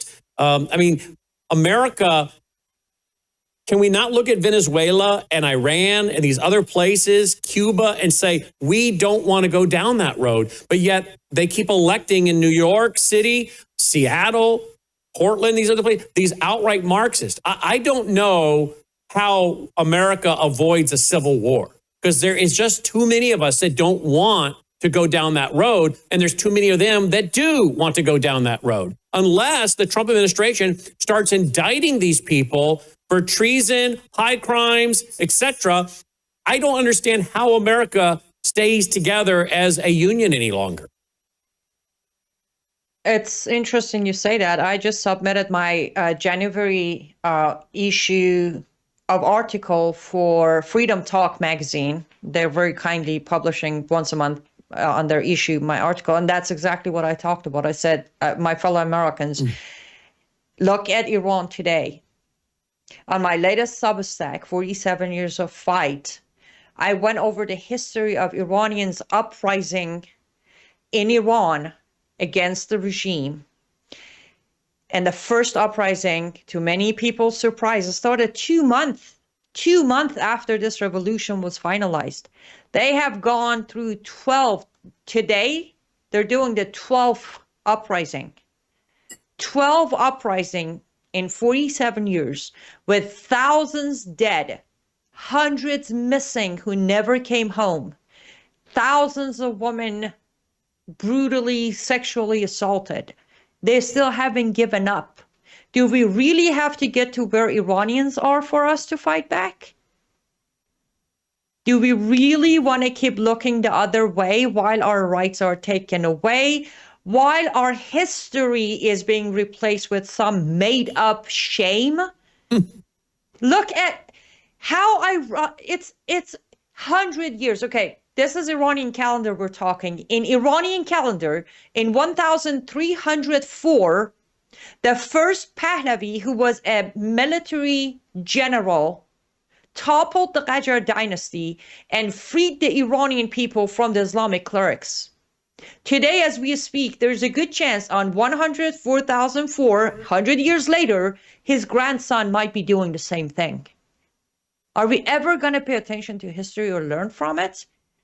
100 years for people of Iran to go from one Islamic tyrant monarch to the next Islamic republic, supposedly, to the next person to come and save them. When are we going to learn? Didn't our people have to fight tyranny to gain our freedoms? Do we really have to lose it again in order to fight for it and gain it again? Well, Annie, over the break, and I mentioned it in my interview there with Trevor Loudon, over the break, I saw so many people, and some people have huge followings, that were saying they're not paying taxes this year. They're done with the federal income tax. $1 billion fraud in Minnesota. That's just the tip of the iceberg. It's going on in all these states. And they're done. And if you take out all the fraud, you would have no need for a federal income tax. Of course, you add in all the unconstitutional agencies, you would certainly have no need for a federal income tax. I've never seen so many well-known names, people you know, I know, the audience knows, well-known public figures saying they're not paying taxes. They're done. I said to our team, it seems like we're at a tipping point. The people are finally realizing the corruption of the federal government. And as I've said before, and I said it to my family over the break, the founding fathers would be appalled if they came back at so many things. But one of the things they'd be appalled at is how much we talk about the federal government. They'd be appalled at how much we talk about Washington, D.C., about how much of our life is determined out of Washington, D.C. I think they would be shocked by that. And the only thing I can say is the founders, and I know they had a big debate over it, and that's why they had to get the 10 Bill of Rights, because some of them didn't want a federal government. So they had to get the 10 Bill of Rights to get the Constitution ratified. But their biggest mistake was ever creating a federal government. We should have never had a federal government, period. And I think they'd be appalled that we spend so much of our time talking about the problems that we all face, and it comes out of Washington. But I've never seen so many well-known people saying they're not going to pay the federal income tax. I mean, if President Trump wants to sign an executive order, here's what it should be. I'm freezing all federal income tax payments here in 2026. No taxes should be paid in 2025. I am giving a blanketed pardon to everyone that has a tax penalty, a tax lien, a tax levy. We're clearing the slate. Everyone gets a clean slate on that one. The clock is stopped ticking. That's done. But nobody's paying federal income tax in 2026 because we have too much fraud. And until we can get control of the fraud and know where the money's going, we're not going to feed this system anymore. I don't know if he could do that from an executive order standpoint. I kind of think he could, but I'm not an attorney. But I'll tell you something. Can you imagine winning the midterms if he started pulling stunts like that? But we're at a tipping point. I'm going to repeat it. I've never seen so many people ready to stop paying taxes. Now, I personally am not going to do that because you and I would be a quick target, right? They'd use people like you and I as a quick example. That's why I was a little shocked that some people saying it are pretty well-known people. I'm like, well, if you really follow through on that, you need to be aware of the fact that they could come after you to make you an example to all the people that are going to do it and follow your example, who, by the way, don't have anything to lose. There are people that don't pay taxes. Well, one reason they don't is the 2,000 or 3,000 they would pay in, the IRS really isn't concerned about that, right? So when you start having major influencers that do have a home and do have income, not paying taxes, encouraging other people to not pay taxes, we're reaching a new tipping point. What do you say? I will agree. And I would say, yes, President Trump could do executive order, but then they will drag him into all sort of impeachment and all that. But we should, this isn't me targeting anyone. I'm trying to be nice in 2026. Well, kind. I don't like being nice, but. And by the way, let me just say, for the purpose of people wanting to know why you don't like being nice versus kind, I don't know your reason for it, but I'll tell you why.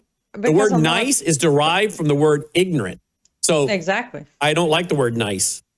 Yes, that's why I prefer to be kind and not nice. Because, but here's the thing, Brennan. We need to remind our audience, we have the White House and we have the House, and we still can't get anything done. What does that tell us? I know we like to blame everything on Democrats, but they don't hold any power right now.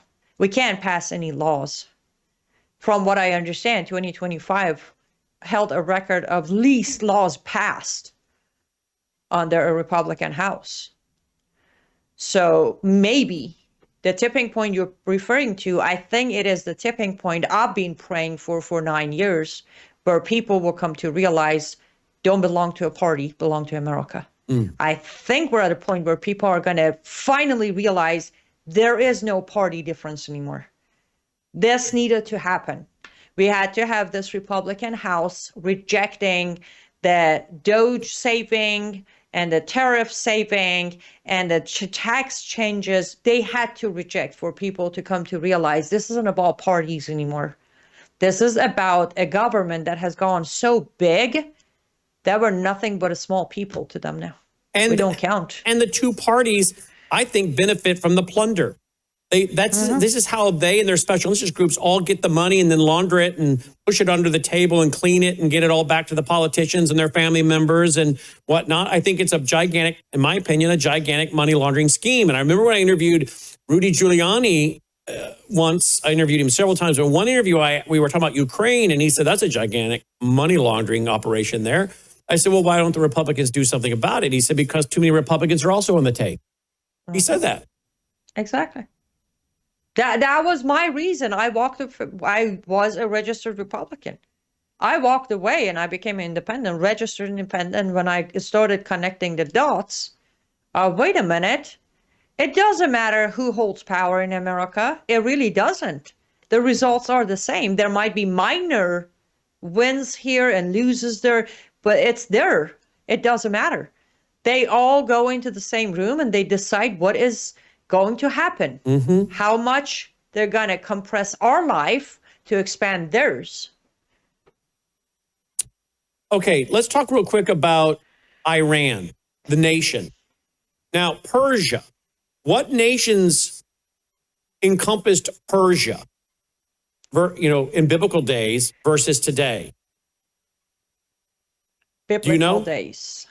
Because I remember Jimmy DeYoung talking about the nations that were involved, and today we wouldn't call them that anymore. So was there a collection of nations that came together to form Persia?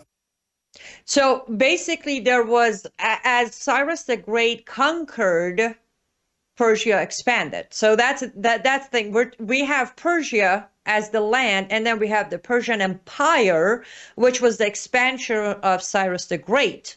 Now, I need to put on parenthesis, when he conquered, he didn't conquer in the definition of Alexander.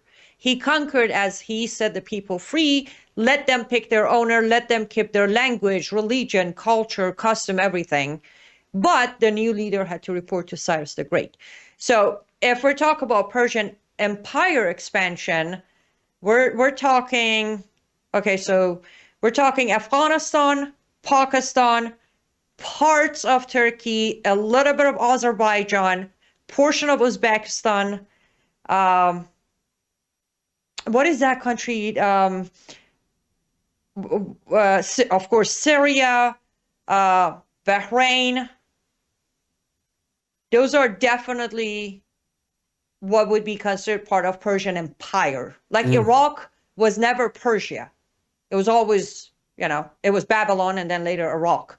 But at some point it was freed by Cyrus the Great when he freed the Jews in Babylon as well. So it became Persian Empire. You have, of course, Pakistan never existed. It's a recent thing. They detached it from India. But there was a time when that part of Bangladesh and Pakistan was also part of Persian Empire. Afghanistan, longest time. Uzbekistan, Tajikistan, Afghanistan, they were all part of Persian Empire. Perfect. That's exactly what I wanted you to do. And this is not rehearsed. And this is not rehearsed. I was looking at the map in my head, but okay, that was I'm glad excellent. Okay. Fascinating. We got to put this out as a standalone clip because what she just did was brilliant. Now, here's the question. When the Bible in Ezekiel 38, Old Testament, 39, talks about the Gog-Magog war, where these coalition of nations, which seem to be Russia, Persia, which we would today say modern day Iran or Iran, all these nations that come together, Turkey.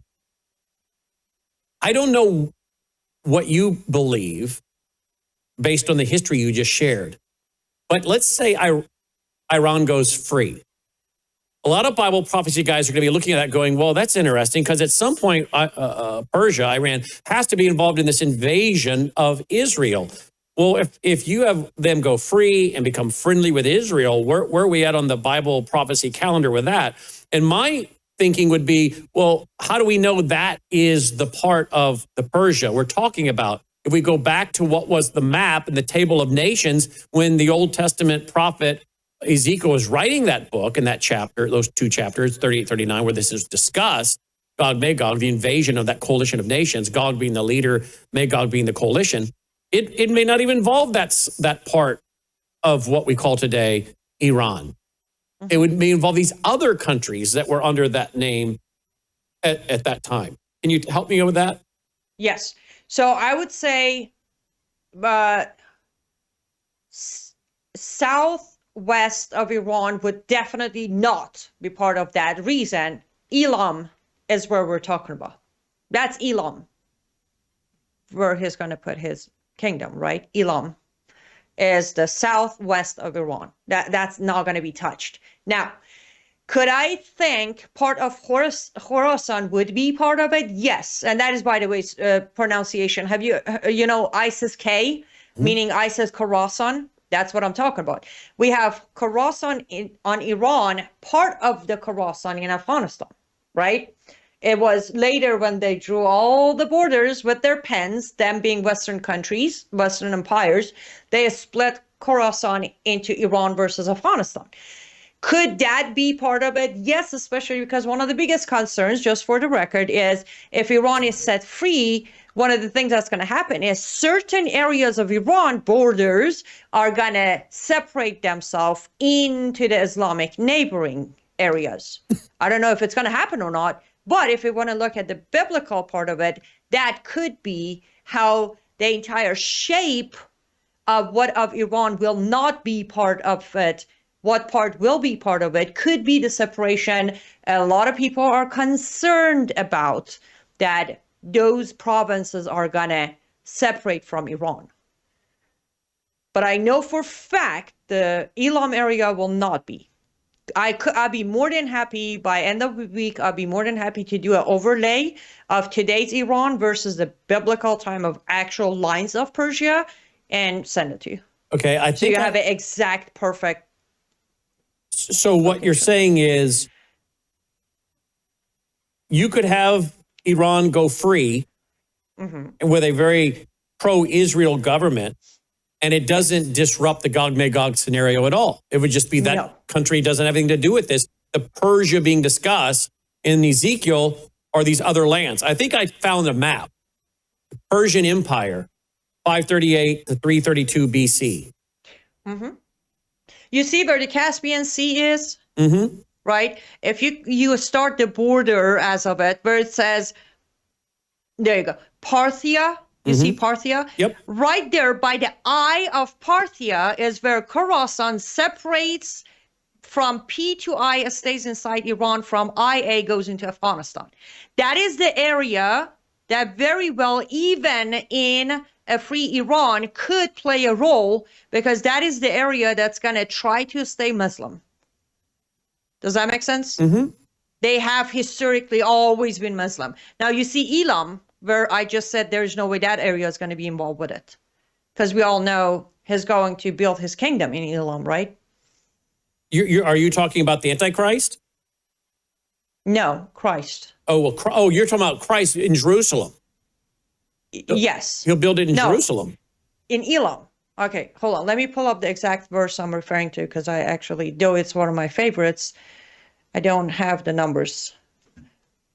And by the way, when you talk about Afghanistan, you mentioned some of the other bigger ones that were Pakistan. Okay, so these countries could clearly be about coming against Israel and still be part of, quote, Persia per Ezekiel 38. That's the point. Absolutely. Okay, so that's the point I'm trying to make. Jeremiah 49:38 is the one I'm referring to. Okay. I will set my throne in Elam and destroy its kingdom and officials.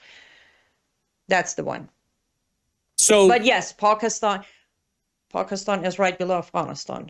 So what you're saying here is that for the Bible scholars looking at thinking, well, there's no way Iran can go free because it won't fit with Bible prophecy. Oh, no, there's plenty of Persia left to fulfill the Ezekiel 38 category. That's all I'm trying to say.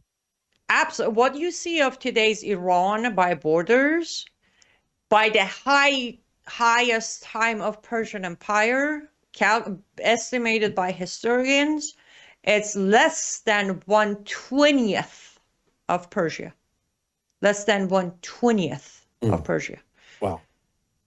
And interesting. Well, I guarantee you the conversation we just had answers a lot of questions for a lot of people because Bible prophecy watchers are going to be asking, how does this fit in with Bible prophecy? And I think we just answered that question. Take a look at our website here, folks. Here is a lot of the articles because during the break, she was very busy writing articles. You'll find them at liveuptofreedom.substack.com, liveuptofreedom.substack.com. And we have a lot more we can talk about. We'll be bringing her back in as we continue. Any other closing comments or story that we didn't talk about you need to bring up here? Yes, just few thoughts, more like it. Well, we covered most of the important stories, and I will, of course, invite your audience, follow my Substack or Facebook, and I'm reporting almost minute by minute. Good. And everything I put out, I verify them myself. I translate them myself. So there's no over-exaggeration. There's no underplaying it. It's actually what is in there.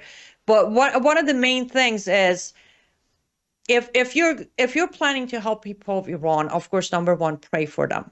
The second thing is, please, even out of curiosity, please do not go to their pages. I'm not talking about me. I mean, Iranians inside Iran. Do not go to their pages and try to tell them what to do. We have no idea what they're facing. We need to encourage them. We need to cheer them. We need to pray for them. These kids are barely hanging on. And when we go in there and tell them, you need to go do this without knowing they can't, we discourage them. I know it comes from a good place, but try to just encourage them. Tell them you're here for them. Tell them you hear them. Tell them you're praying for them. And then just to spread their voice. Get their message and put it out there. And that's all. And don't encourage our government to get involved either. Discourage our government. That's what I wanted to say, because I've seen some of the pages of the guys from inside Iran who are getting a little tired of hearing, you should do it this way. Why did you do it that way? Or why don't you go find a gun and do it? They don't have Second Amendment in Iran. Right. But I did see, I think, some footage of some folks who had gotten a hold of some weapons and were using them, right? Yes. Let's just say the Basijis who were killed were found naked. Their uniform and their guns. Well, this, of course, is where we need Mossad, in my opinion, to start dropping crates full of weapons to arm the people. So they have... Not yet. Not yet? Why not? Not yet. Okay. So a few reasons. Number one, a majority of people on the streets are the younger generation. One by one, they at least need to learn how to hold a gun and not shoot themselves accidentally. They don't have the experience or training. As I said, 15-year-old, 16-year-old, 11-year-old, 17, they're young. They need training. Number two, the regime still has enough upper hand to just bring tanks on the streets. And why haven't they done that? Bring tanks? Because they are being careful. If you compare, we're on day 10, our prayers with their families. I have done my crying, but 27 Iranians have been killed. And you go back to 2022, Masa Amini on day 10, we had 450 killed. Though it's tragic when innocent lives are taken just simply because they want their freedom, but you do the side-by-side comparison, the regime is moving way more careful than any other time of uprisings. Is that because they're afraid that if they do, it will spark more resistance in the streets? That is number one. Secondly, public relations? At this point, they don't know how many and where Mossad agents are. So they're trying to do it carefully to where they can spot Mossad agents and arrest them, clean house first, and then go kill all the normal people. That's why they're slowing down. They're being careful. So that's why they're not bringing their tanks or even the big, what do they call it? The anti-protest trucks aren't out either, which is a good sign. And that's why Prince Pahlavi has repeatedly been saying their momentum is slow but steady. And we want them to keep it. We don't want any foreign influence sparking anything out of order. They have a plan, they're following it, people of Iran, and the regime has to go with their speed. Otherwise, they're going to be tricked. So let me put it this way. People of Iran, when the time is right, 9 out of 10 will be fully armed to their eyeballs. When the time is right. Wow. We'll get there. liveuptofreedom.substack.com, liveuptofreedom.substack.com. And she's on each and every day at 3 p.m. Central, 4 Eastern at worldviewtube.com. Right? Absolutely. 3 p.m. for Central. Yes. Thank you, Annie. Thank you, Brandon. Be safe. We'll be right back after this break with David Pine. Don't go away. We'll be right back. Get your emergency freeze-dried food and emergency supplies right now at worldviewstore.com. Worldviewstore.com. We sell premium freeze-dried food. This is real food, nutritious food, just freeze-dried. Add hot water, bring it back to life, and consume it. Worldviewstore.com. Worldviewstore.com. Joining me now is one of our national security experts, David Pine. Certainly a lot to talk about since we were away for the Christmas and New Year break. David, Happy New Year. Thanks for being with us again this evening. Hey, Brandon. Happy New Year. Great to be with you again. I want to get into your thoughts on Venezuela. I wrote an article. I think I sent it to you. It's at worldviewtimes.com. We can go back into our archive and find that at worldviewtube.com. I've been talking about missiles, Iranian missiles potentially being placed in Venezuela since 2010. And I have not stopped talking about that since 2010. You'll keep seeing that pop up in our search engine over and over and over again. And of course, the concern of not only Iran being there, but Russia, China, Hezbollah setting up in our backyard. I remember, I think it was the commander of Southcom saying, look, China is in our backyard. They're in our hemisphere. And President Trump was right, I think, the other day to quote the Monroe Doctrine. And I don't know what's going to happen when it comes to Cuba, which is, of course, 90 miles off our coast, and talk about Florida. And I don't know what's going to happen with, Mexico. Is there in a tight relationship with China? But our enemies really have done what Lenin talked about. Before he died, he said, we're going to take Eastern Europe and then Asia. We're going to surround the United States and collapse it from within. Well, people can argue the legality of scooping up Maduro. They can argue a lot of things. And that's fine. That's a robust debate we can have. I'm just thankful finally someone's taking some action on what could potentially be, a military base for nation states, not to mention the training of the terrorists at Margarita Island, the 5,000 man pad, ground-to-air missiles that are floating around that we've been talking about for years.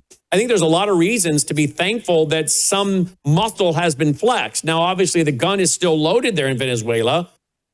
I mean, we're not controlling their military. We're not in control of their government yet. I don't know what President Trump means when he says we're going to run Venezuela, because I think they still have their own military under their own command and everything else.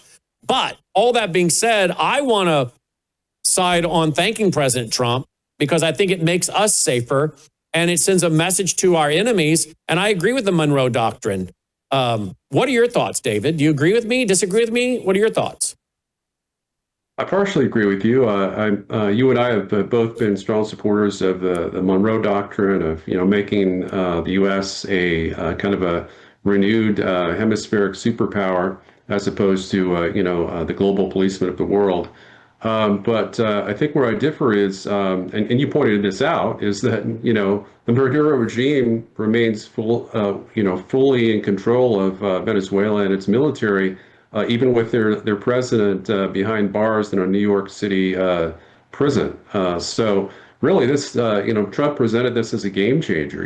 He presented it at his press conference as mission accomplished. I describe it in my upcoming article that I plan to publish tonight as Trump's mission accomplished moment. Many of your viewers may recall that President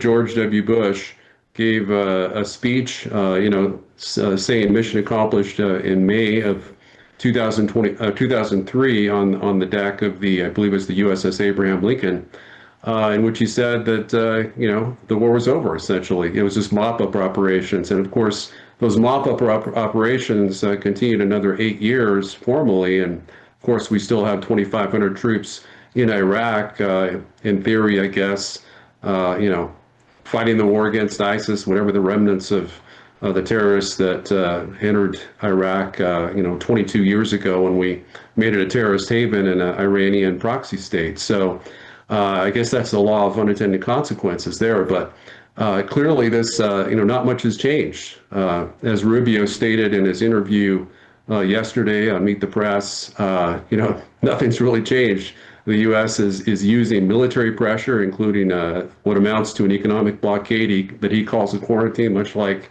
China will call their blockade of Taiwan a quarantine, in this as part of this special military operation.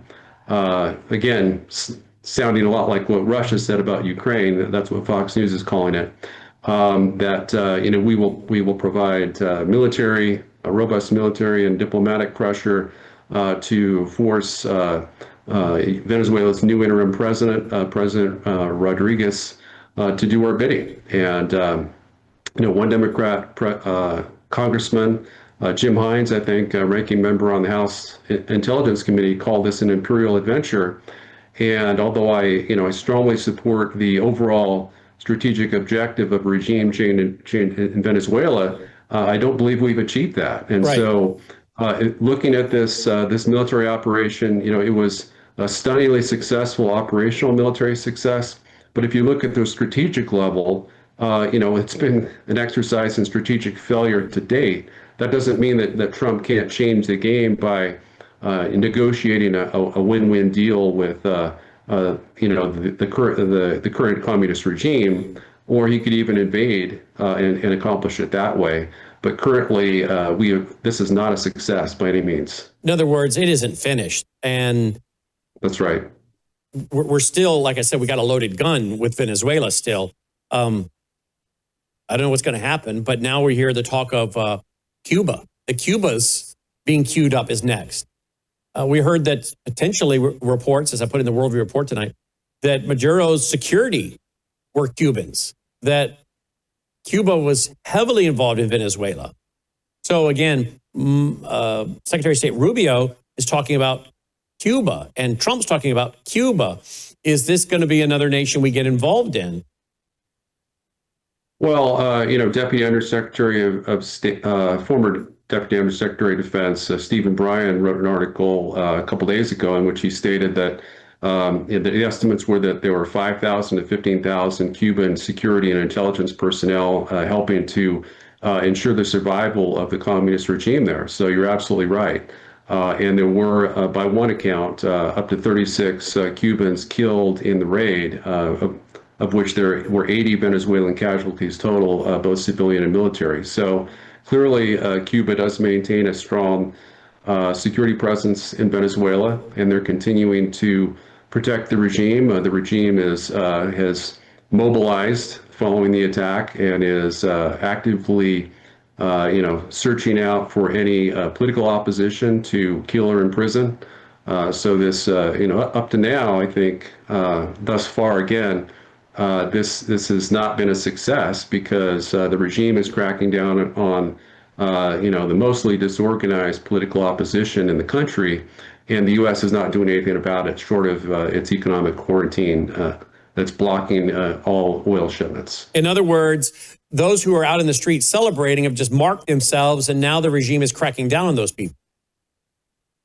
That's my understanding, according to reports. And the protests have shifted to pro-government protests as armored vehicles from the army have shown up in the streets. So clearly, the initial jubilation has been marked with much more caution on the part of Venezuelan citizens as they realize that the game's not over. They're still under communist control. What about reports of flights coming in from Russia or China with backup and weaponry, et cetera? Any truth to those reports? I haven't seen the latest reports, but without a doubt, Russia and China are taking all of the actions that I think we took following the Russian aggression against Ukraine.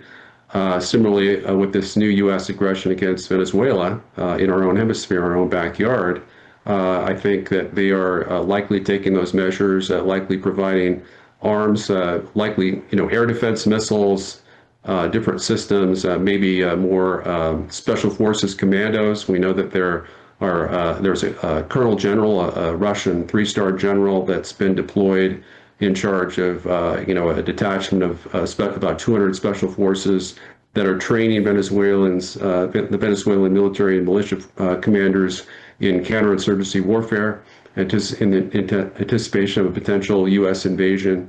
And as you mentioned, they could be shipping potentially ballistic missiles, medium-range ballistic missiles with ranges to hit Florida and the southeast U.S.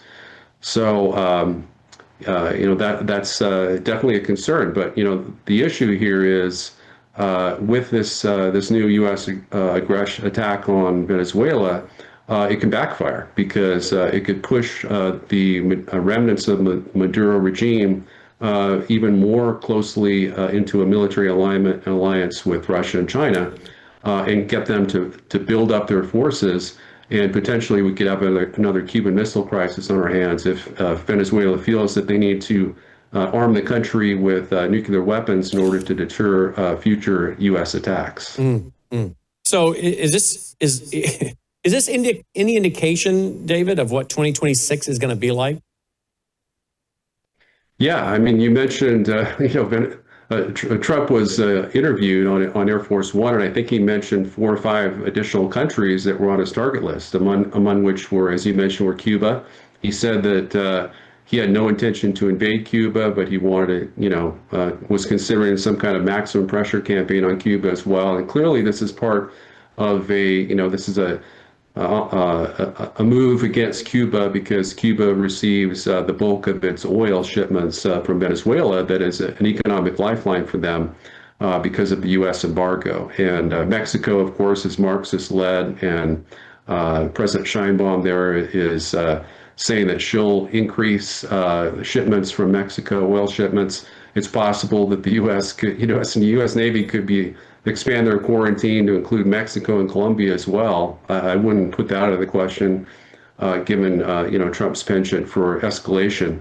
Could you ever see a day where America and Mexico are at war again? No, I don't think. I mean, I guess the answer to your question is yes, because Trump has threatened to deploy special forces against the cartels. But he would not intend to use those against the Mexican military or government forces. So I don't think. I mean, how would Mexico respond? If we were to insert special forces along the border and use those to blow up cartel strong points and cartel militia forces and armored vehicles. I don't think there's a lot Mexico could do, but I mean, they could. It's unclear, because they can't really send millions of illegals anymore because the borders have been closed. But that's not something I want to see. It's not something I'm anticipating. But you're right. Given the person in the White House, it's certainly within the range of possibility. But in addition to that, of course, Trump made threats against Colombia's president. Colombia's president is essentially a former, Marxist guerrilla leader. And he's saying, bring it on. He's boasting today, pounding the chest, saying, bring it on. I'm ready. The president of Colombia. Yeah, he's saying bring it on. I mean, Colombia is a large country like Venezuela. Venezuela's 83% larger than Ukraine with just as many people. I don't think Russia's had an easy time defeating Ukraine, although they really could defeat it in a month if they decided to invade the capital Oblast, Kyiv, as they did before from Belarus. But the U.S., has much less advantages over Venezuela than Russia has over Ukraine. Russia has a border that's, I think, 2,000 kilometers if you include Belarus with Ukraine. The U.S. doesn't have a border. We don't have a land border with them. So we would, ideally, we would send troops to Guyana, which has been threatened by communist Venezuela for potential attack to capture some disputed territory. If we want to do a land invasion, there's not a lot of other options. I mean, Colombia used to be a staunch U.S. ally and is now, strongly in the Marxist column, allied to Colombia and other regimes. Lula's in Brazil, and of course Daniel Ortega in Nicaragua, and the communist regime in Cuba as well. So that's another possibility, though I don't anticipate any lynching of Colombia's president. Trump may be considering it, but I don't think he's there yet. But there's something else that I just heard of mentioned. I think it was by Patrick Coe. I think he's a former U.S. Navy vet, or maybe Foreign Service vet, a U.S. diplomat. But essentially, what he said is, taking control of Venezuela's oil is what the Trump administration considers to be a necessary precursor before they conduct massive bombing strikes on Iran. Because if we were to conduct a sustained bombing campaign against Iran, the Iranians would likely shut down, block the Strait of Hormuz and oil shipments from there. At least that's would be something that could result from that. And Venezuela has over 3 times more oil reserves than the United States, including our oil reserves in Alaska. So that would really make us energy independent in terms of protecting us from any loss of Middle Eastern oil shipments.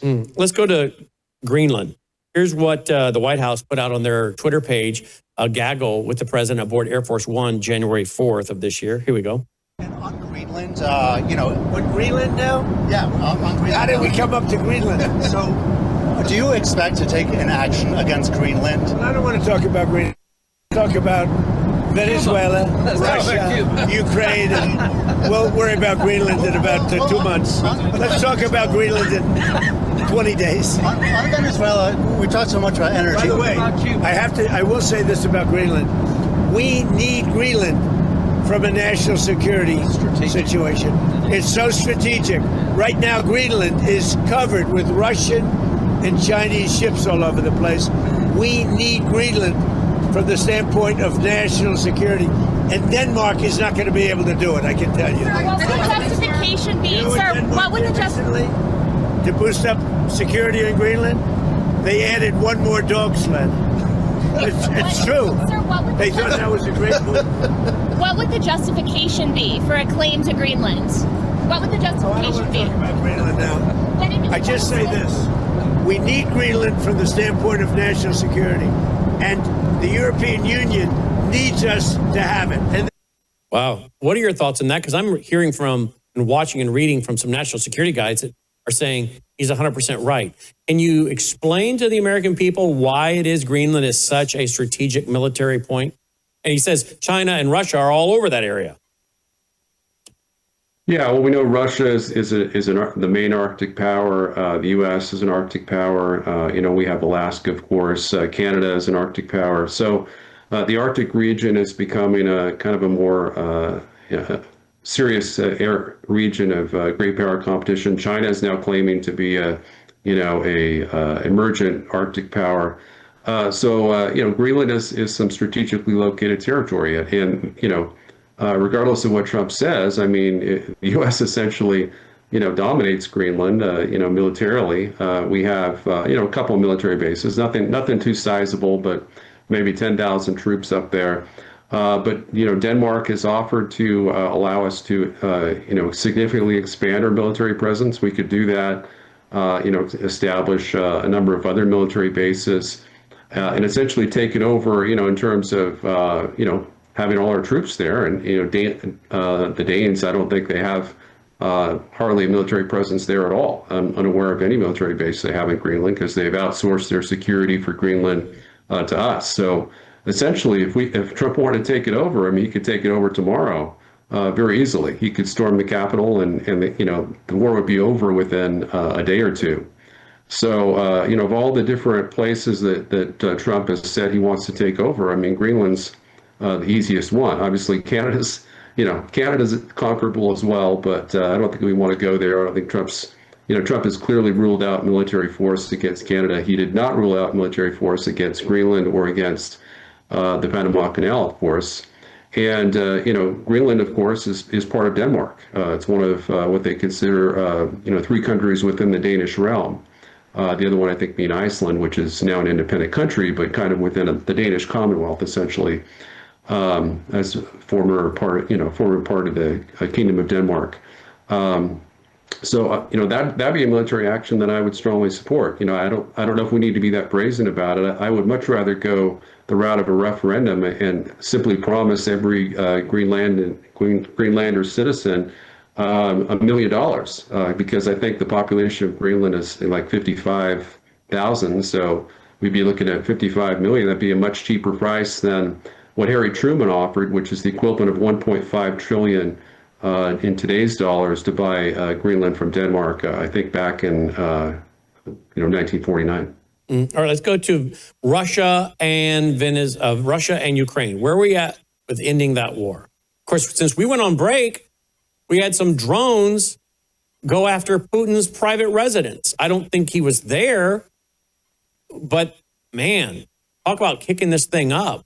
And then I guess, if I read correctly, Putin's like, he's threatening to take the life of Zelensky and parade his body, I read. Now, if that's a true report, I don't know. Apparently, President Trump was upset with Putin for saying that, according to the report. But I would think Putin would have a reason to be upset if you attacked his personal residence. Again, I don't think he was there from the reports I read, but who knows? What are your thoughts on all that? Well, yeah, you're absolutely right. The Russians are up in arms about what they have described as a Ukrainian drone strike with 91 drones against Putin's residence in Novgorod. I think it's called Valdai. And it's, that's something that they took very seriously as potentially a threat on Putin's life. Obviously, there happens to be an underground nuclear command center, I should say, there as well. So once again, Zelensky appears to be attacking, Russia's nuclear triad, their command and control system, phased array systems, even their nuclear bombers. They destroyed, I think, what amounted to about 16% of destroyed or damaged 16% of Russia's nuclear bomber air leg of their triad. And Trump really hasn't done much about that. He's actually been behind the scenes. He's been quite supportive of that. But he did take issue with this attack on Putin's residence. And by the way, that footage we just showed was back in 2023. So this is not the first time they've gotten after buildings there in Russia. I'm trying to find the footage. I think this might be the footage from the other night. If David, is this the footage from the other night? You have to tell me. Does that look accurate? So I actually haven't seen the footage of the purported attack, a Ukrainian drone attack on his residence. And as he mentioned, we don't know for certain if he was there, but Trump seemed to confirm that it was real before backtracking recently. Now he says he's not sure because CIA Director John Ratcliffe told him that it didn't happen. But Ratcliffe being a neocon, he's prone to lying about things when in terms of defending Ukraine and attacking Russia. So he cannot be relied upon as a truthful actor. Well, and I don't even, with AI these days, I don't know what footage is real and what footage is fake anymore. That's one of the problems we're having, is we don't know what's real and what's fake. We spend a lot of our time trying to weed out the real footage from the fake footage. So I don't even know if we got real footage of this even happening. Do you? No, I mean, like I said, I haven't seen any purported footage of the attack. I do think the attack is likely to have taken place, although we don't know for certain. Russia has provided some a lot of circumstantial evidence and maybe some additional evidence that's more hardcore that the attack occurred. But certainly their rhetoric has dialed up quite a bit. I would doubt that purported quote from Putin is accurate. Putin is usually much more subdued in terms of making those kinds of threats. I haven't heard him make any threats on Zelensky himself in terms of his life. But Dmitry, former Russian president and current deputy chairman of Russia's National Security Council, Dmitry Medvedev, has he came out, I think, on X yesterday and said that the U.S. model for getting rid of Maduro would be very applicable to getting rid of Zelensky and extricating him back to Moscow for war crimes tribunals. So, and by the way, that was AI footage. I just checked it. I just went and researched it. That was AI footage. That was not real footage we showed. That was AI generated. So there you go. Yeah. I mean, I suspected that because I think the Russians would have come out with the footage much earlier than now, because since that attack did take place about 7 to 10 days ago. Let's see here. Maybe we can show this, though. Let's see here. Washington Times. What Russia's footage shows drone. Oh, they're going to make me sign up for it. Allegedly used an attack on Putin's residence. So we do at least have that. But I don't think we have any real footage. I don't think they've released any real footage of that other than AI generated, which, again, that would basically be fake footage. All right. So where do you think this puts us with a peace deal between Russia and Ukraine? Well, I think Trump has been all over the place. He published the 28-point peace plan, and that was actually a really good peace plan. I think we did an interview about it on your show back in late October, and Putin said that that was something that definitely could form the basis of a just and lasting peace. And then within a day or two, Rubio met with Zelensky and said he had the best meeting he ever had, and caved to Zelensky on every single point, and came up with the 19-point plan. Then it's the 20-point plan, but essentially the 20-point plan is a piece of trash. It's basically handwritten by Zelensky and Rubio. It has numerous points that are entirely unacceptable to Russia, including 800,000 active duty or 800,000 troops for Ukraine. When they can't even muster more than 185,000 active duty troops in wartime conditions, when their very national existence may be threatened. So that's kind of a joke. Another part of it talks about how Russia needs to withdraw from part of the Donbass in exchange for Ukraine vacating the rest of Donetsk Oblast, of which they, according to J.D. Vance, they control 20%.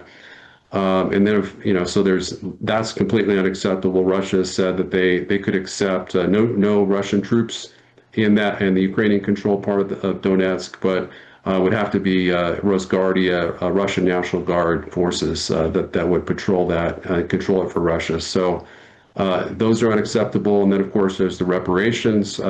Russia's up in arms about Trump's demand that Russia pay $100 billion in reparations. So there's no way that Russia's going to go for that. And then, of course, there's no limitations on the weapon systems, the long-range missiles.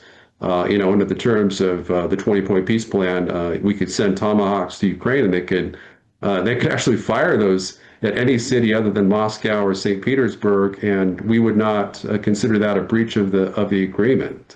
We would not suspend our military guarantee, and then if Russia responded in kind with attacks on or invasion of Ukraine as a defensive measure, we would come to their defense with a robust military response. So there is a lot of problems in that, and I would say that we're probably farther away from peace in Ukraine than we've ever been since Trump returned to the White House, unfortunately. Wow, unfortunately, exactly right. dpyne.substack.com, dpyne, dpyne.substack.com. We are off to quite the start of 2026, and I do think that what we have seen the last few days is really the template we're going to see going forward. I think you and I will be reporting on a lot of conflicts all around the world, and maybe even on our own soil as others have warned. But we'll keep you posted, and you'll keep us posted, and together we'll bring it to the audience. dpine.substack.com. As always, David, thank you for your reports and your articles. Thanks, Brian. Have a great day. I'm looking forward to talking to you again soon. You too. Happy New Year. David Pine checking in tonight. dpine.substack.com. Joining me now is Michael Weiner for a financial update. Of course, one of the big stories over the break is what I reported on in the Worldview Report tonight, and also citing Yahoo Finance. And that is the Feds injected $40 billion in the month of December as global liquidity hits a record high. Of course, we've talked a lot here about the repurchasing market, the repo market, short-term loans that banks do overnight. And when you pump in that kind of money, over 40 billion, that tells you something. We saw this happening during COVID in late 2019. I remember being on the air and talking to my audience and telling them about the repo market and the liquidity issues of the bank. And then voila, that was late 2019. And then we get into 2020, and what gets let loose is the COVID virus. And that seemed to be used as pretense for, well, bailing out banks. Well, a lot of you, I'm sure, were waiting on us to come back from the break, find out what we think about this. You're not hearing a lot of talk about it from a lot of mainstream media sources. I mean, some of them are reporting it, like Yahoo Finance. But, of course, the energy and the air in the room is being taken up by Maduro and so many other important issues as well. But we do want to discuss this tonight, because what it means for each and every one of us is, of course, inflationary. But, of course, what is it going to do to the gold and silver market, along with, of course, just general hard assets as well. Joining me now is Michael Weiner. Michael, $40 billion in the month of December alone. I'm sure this is going to continue into 2026, is it not? Oh, absolutely. Plus, they also put in $29 billion in November. People sort of skidded right over that. To look at this situation in COVID like we did, and then seeing it happen right now and watching them just casually saying it's no big deal is a big deal. I mean, you cannot have something like this happen without saying that there's some sort of stress or weakness within the banking system. You also have to look at the fact of what happened in 2008 when we had a similar stress situation, even worse, when we actually almost lost the banking system. What the problem is you're not getting any information on it, because the people who are in the stock market don't want you to know the information. They want you to keep buying. So what inevitably is going to happen here is why the world is not buying the U.S. dollar. The dollar is being dumped everywhere right now. And the Chinese and our allies and enemies are all doing the same thing. The dollar is taking a huge hit. All these factors, Brandon, going on right now is also why the government's trying to turn to digital currency so they can even play more games through the Treasury Department that's not even reported by the feds.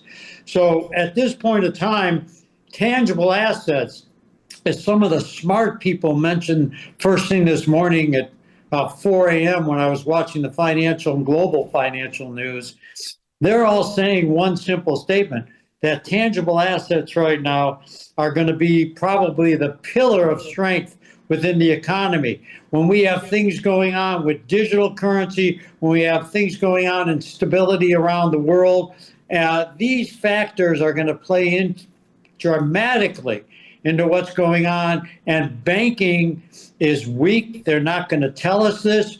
Then the question somebody has to answer is why? Why are you putting $40 billion in? They try to say it's no big deal. It's just us being able to sit back and create some sort of a stabilizer that's not a big issue. Plus, they're also, on top of that, buying a huge amount of treasuries. They're buying treasuries for two reasons: to try to tie into bank stabilization, and because nobody else wants them. We're buying our own. It's a very difficult period of time. By the time you get the truth, the problem is already going to happen. And it is being hidden by what's going on right now with Maduro. It's taking the breath out of the room.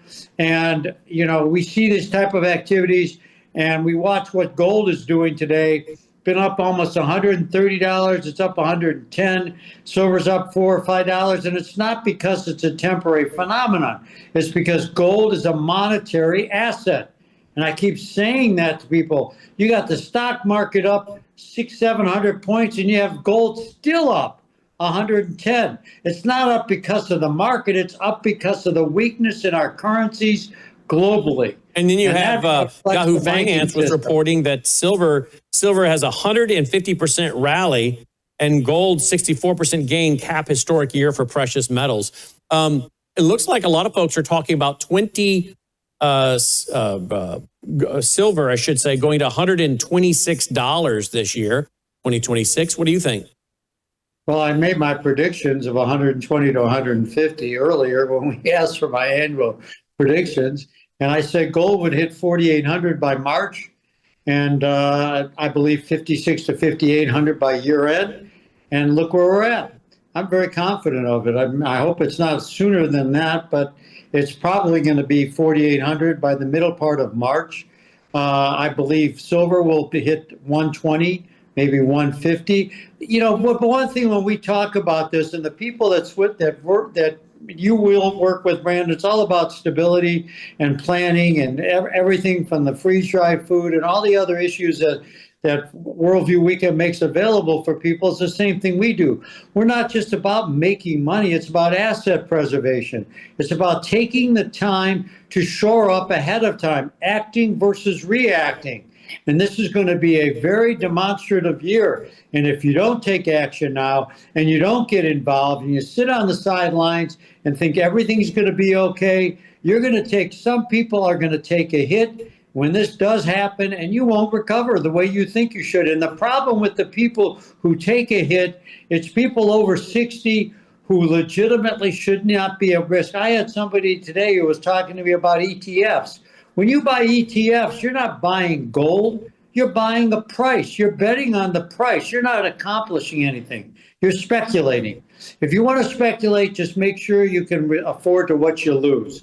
We're not speculators here. We're asset preservation. Just like we do with Brandon, from buying satellite phones to freeze-dried food and all the stuff that we offer. How wrong have we been?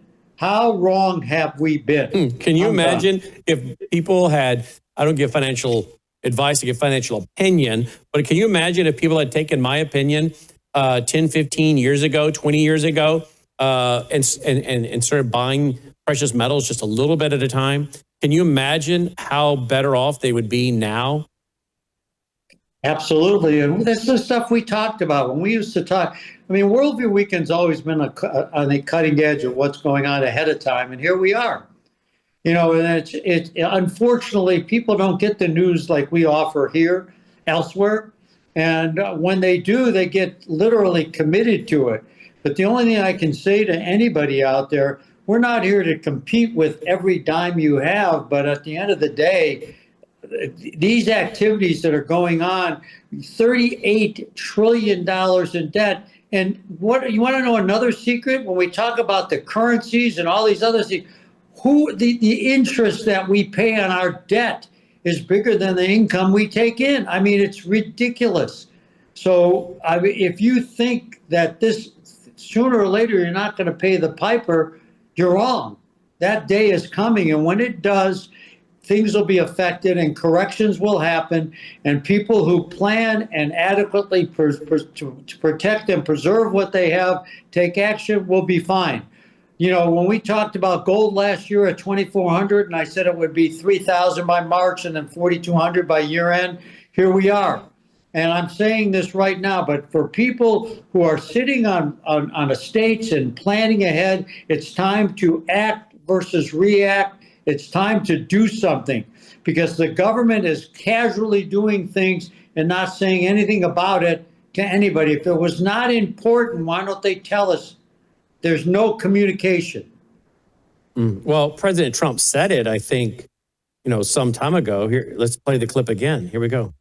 Many Americans are unaware that behind the scenes, the technical backbone of the financial system is decades out of date, many, many years out of date. You know that. Paul and others are straightening it out, but payments and money transfers are costly and take days or even weeks to clear. Under this bill, the entire ancient system will be eligible for a 21st century upgrade using the state-of-the-art crypto technology. Who would have thought we would have been saying that 2 years after? Wow. There you go. So the whole system. Digital currency. Yeah. Say that again. Say it again, please. Digital currency, the Genius Act. Read the Genius Act. They're setting the stage to have a field day with digital currency. And you'll have no control. And what's also interesting, if you read the Genius Act, Brandon, is the fact of what it says as related to who controls it. It's not the Federal Reserve. It's the Treasury Department. So the Federal Reserve becomes obsolete, and I said this months ago, in the decision-making and how we report and deal with this. We might not hear anything like the Federal Reserve does now or the FOMC does right now. We might not get any of that through the digital currency market, or as President Trump, sort of leans towards starting to get the crypto market. It's really the digital currency market versus the crypto market, but it doesn't matter. It's going to happen, and that's why we talk all the time about it. And the people who are listening will be okay, and the people who aren't have an opportunity to correct that now. Because again, we're talking about learning from COVID, learning from debanking, learning from deplatforming, shadow banning, social credit scores, all of these things, which in another time, another place, and another administration in the near future could all come to pass. What is being laid down by President Trump may not be used to do any of these things. But the next person that comes along, can you imagine how they could weaponize this? Now, Jamie Dimon, is he not the head of the World Economic Forum now? He is, right, Jamie Dimon? Okay. Right. Well, here's what he said. I think this was just yesterday, January 4th. Listen to this, please. Blockchain is real. It's been around for quite a while, but now it's becoming more effective, more efficient, because people are finding ways to do it faster and cheaper, permissioned or not permissioned. Smart contracts, I think, will probably be real. Blockchain is real. It's been around for quite a while, but now it's becoming more effective, more efficient, because people are finding ways to do it faster and cheaper, permissioned or not permissioned. Smart contracts, I think, will probably be real. Okay, I played it twice because that went so fast. So kind of a theme running here, is there not? Correct. It gives them a very interesting backdoor way of manipulating the system to whatever advantage that they want, and we're not going to know about it. The reporting, as I said, that used to go through the Federal Reserve or the FOMC, which a lot of governments sort of like the fact that it's a independent entity, but the Treasury Department is not. It's not an independent agency. It's run by the president, so they can do what they want, or the bureaucrats can do what they want. And a lot of people are very nervous about it. That's why they're dumping the dollar. They're not dumping the dollar only because of the fact that the dollar is weak. They're dumping the dollar because they don't want to be caught in the throes of up-and-coming attractions, which is exactly what is said. And now Jamie Dimon used to be a huge proponent against blockchain and digital, and he's sort of buying into it right now because he's seeing what's going on around him, and he wants to stay alive, literally. All right, get your free report, no obligation, worldviewgold.com. Just fill out the information, hit send, and it'll be dropped in the mail to you. Worldviewgold.com or 1-877-864-1077, 1-877-864-1072, by the way. 1-877-864-1072. And again, I don't give financial advice. I give financial opinion, but my opinion is you should do your own homework, your own due diligence, and I think that starts with a free report by our friends that I've been working with for coming up on 20 years, Swiss America. Happy New Year, Michael. Happy New Year to you and to Dolly. I know she's one of my favorite little people over there. Where is Dolly? She's right. I don't know if Logan's got the Dolly cam on, but she's taking a nap. She's snoozing right to my right. So she should be resting at this point. That's true. She had a busy morning. Big year ahead. Big year ahead. Yep, she had a big year ahead. She had a busy morning, and so she's taking a nap right now. But other than that, she's good. All right. Well, listen, good. Have a good evening. Thank you very much. Thank you. Michael Weiner checking in, worldviewgold.com, All right, guys, what a powerful program. Are you glad we're back? January 5th, 2026. Thank you to those of you that sent nice emails and nice text messages stating that you are eager for us to come back, that you've missed us. It's good to be missed, and we're glad that you're back with us. Hey, as we get ready to conclude tonight, don't forget that we are brought to you by you. Please consider going to worldviewfoundation.com, making that contribution. Thank you to all of you that have supported us, particularly with your end of the year gifts. And if you have not, but you can afford to do so, would you please consider doing that by going to worldviewfoundation.com or using that number on the screen and leaving a voicemail or texting Melissa. She'll get back to you, help you make a contribution over the phone. If you do make a contribution, as you did in 2025, we'll be sure to be sending out tax receipts by the end of this month, January 2026, for your paperwork with our EIN number and all that good stuff. And again, if you can afford to support us, but you're not, please consider doing so. We are looking for more regular monthly contributors. You can set up an automatic monthly contribution right there at worldviewfoundation.com. Roll the music. Let's call it a night. And don't forget, of course, you can go to worldviewstore.com, and get a stack of our business cards. I had a big old stack. I've only got one right here. I don't know where the big stack went. Oh, there they are. Here they are. They're in my cup over here. The big stack of business cards. You can get a stack of about 20 of these if you'd like. Just go to worldviewstore.com. They're free. We'll send them to you free of charge. Pass them out here in 2026 to family and friends, and let them know about this network and that you can get the truth through the lens of a Christian worldview. We got a reporter, as you know, on the ground in Israel. We're bringing you all kinds of broadcasts from our other broadcast partners. And of course, the Worldview Report each and every night newscast. Again, let them know about it by giving them one of our business cards. Again, you can get them free of charge at worldviewstore.com. Thank you so much for doing that. Thank you for your support, for your prayers. Good to be back. Glad to have you with us. May God save America. Take care.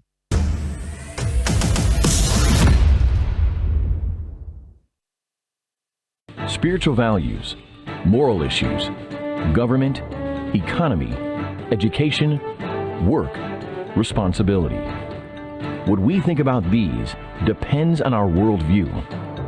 Now, VCY America presents Worldview Radio with Brannon House.